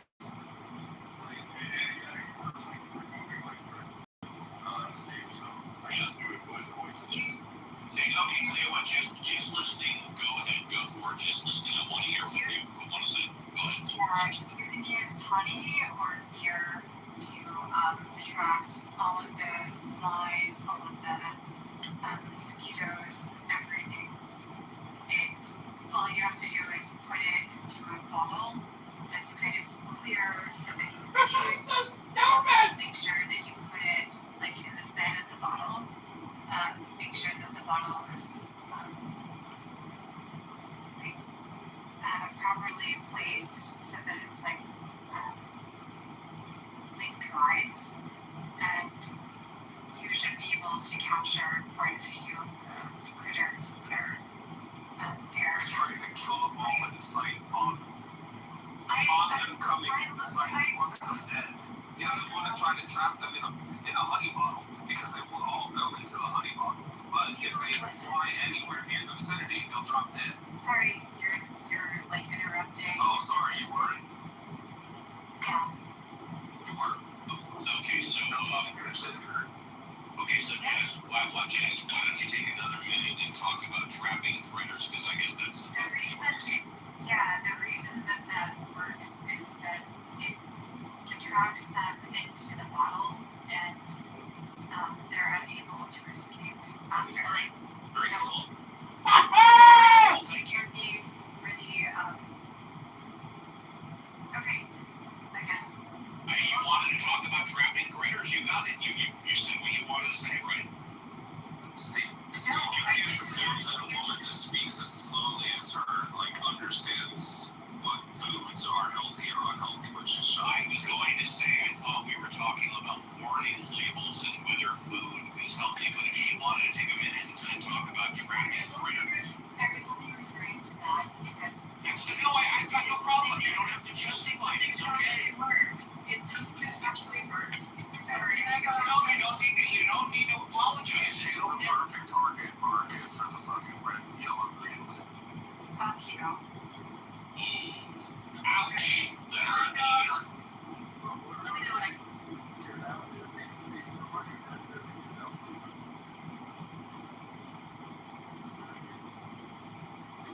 Really Christian Megan Steve, did you guys get what I was about to say? Like, I got the point. Yeah, I got the point. And it's pretty clear, like what is poisonous, quote unquote, for Steve depends on like whether or not you're gonna drop dead for the smoke of a single cigarette. Yeah. The real point is that like we all understand that like regular continued usage of cigarettes, just like regular continued usage of excess amounts of sugar, is going to be dangerous for your health.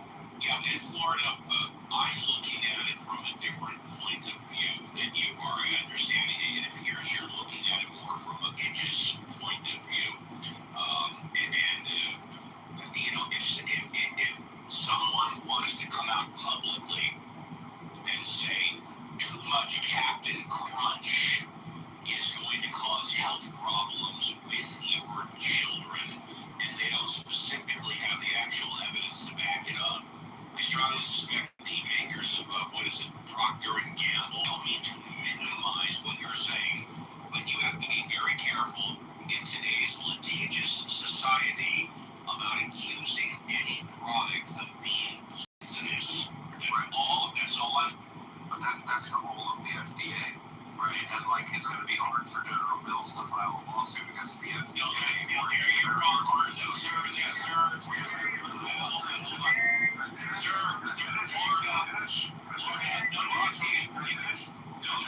No, and I'll tell you why you can't. No, you can't, and I'll tell you why. Because anybody can file a lawsuit against anybody. I can file a lawsuit against you right now, Audrey. It's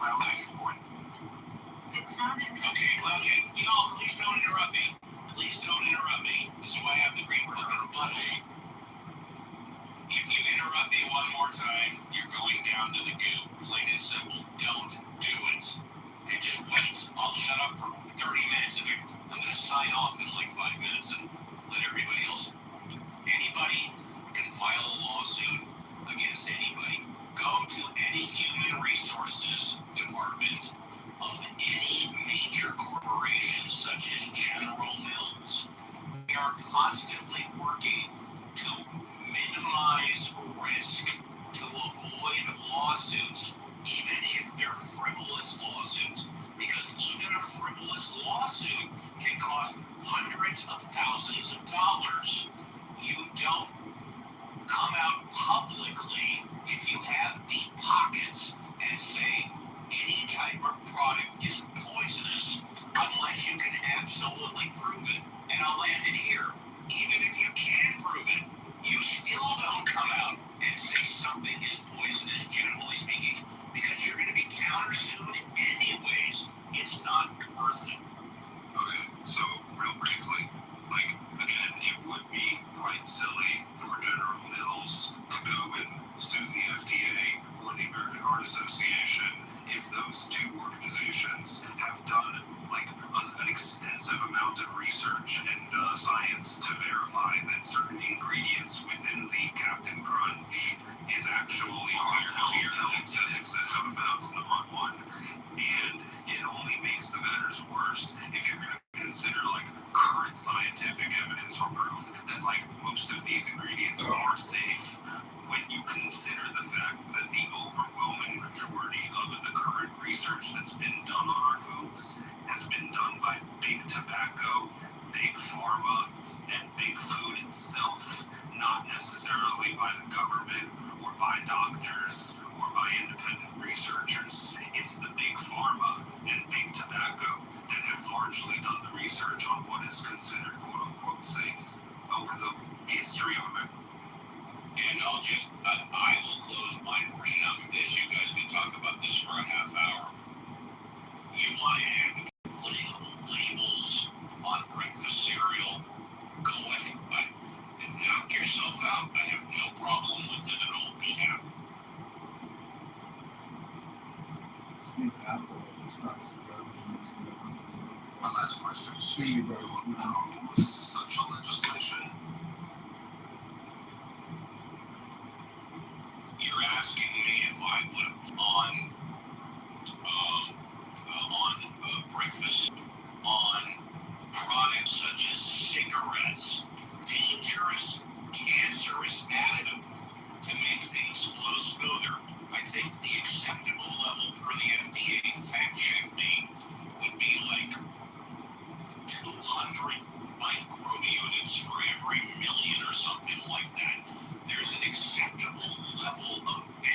unacceptable level amount of cigarettes, it's allowed to be there. So I am in favor of legislation that supports warning labels on dangerous products, which alcohol and cigarettes, but to put warning labels on breakfast cereal, I would be against that, yes.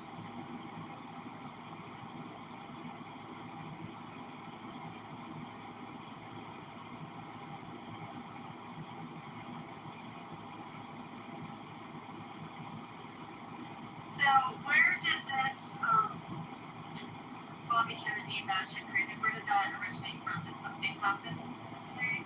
About 90 minutes ago, 2 hours ago. Did someone, would you mind moving it? We were talking about what a wing nut is. Oh, but nothing new happened? You guys just... Hey, let me see if replays are on. No, replays are not on. You can't re-listen to it. We were just talking about what a wing nut he was. Is no big deal.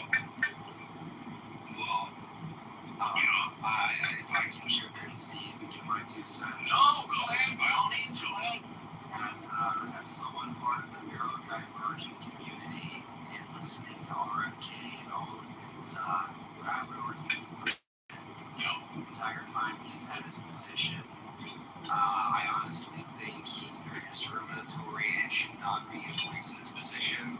He'd be a lot better off in a more environmental setting where he belongs. He does not belong in health. It's not his thing. I mean, he has said some crazy shit. Like he said, let's see, vaccines cause autism, and then people with autism will be able to use the toilet unassisted and get a date and throw a baseball.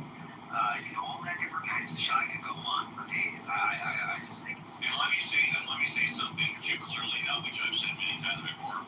Robert Kennedy would have been much better served as head of the EPA, as you just indicated, because you've heard me say many times that before he got to the administration, he has 20 years of experience as a lawyer filing class action suits against environmental issues, representing people that were hurt by environmental issues over 20 years.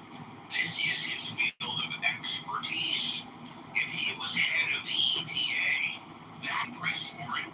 All of his children have the main vaccines that you're supposed to have. Rubella, mumps, measles, polio. All of his kids are vaccinated for that. So he's a wacko psycho. And I'll end it off with this. Out of all claims that he's made, and I will say for my neurodivergency, I think provided this, is he said COVID-19 was ethnically targeted to affect and kill different populations while sparing others, and he included Chinese people and most importantly, Steve, you're gonna love this, Ashkenazi Jews. So I think that just Ashkenazi Jews. Someone's got the vaccine-tism. Someone's got buyer's remorse from their COVID-19 vaccine. It's been proven that vaccines do cause autism. Getting injected 70 times by the time you're 3 years old causes the tism. Sorry, everybody, he's not crazy. You're just stupid. That's what it is. Kennedy's not crazy. You're just low IQ and stupid and fully progressed. Wow. Yeah, no, that's okay. That's wacko John Kitover. He's booted and blocked. No problem. I'm sorry. No, that's. Sorry. If I may, I just want to finish my point.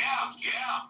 Is I think for anyone who is going to lead the HHS and is going to be making claims about COVID being ethnically targeting or, autistic people not being able to carry out several tasks or simple ones as a fact, I've been able to, I am living proof. I just think that a person like that should not be in a place of power and should be dedicated to a position that he's a lot better at, which Steve just, mentioned earlier, in a more environmental role rather than, leading the HHS, which we know is, something that he knows absolutely fucking nothing.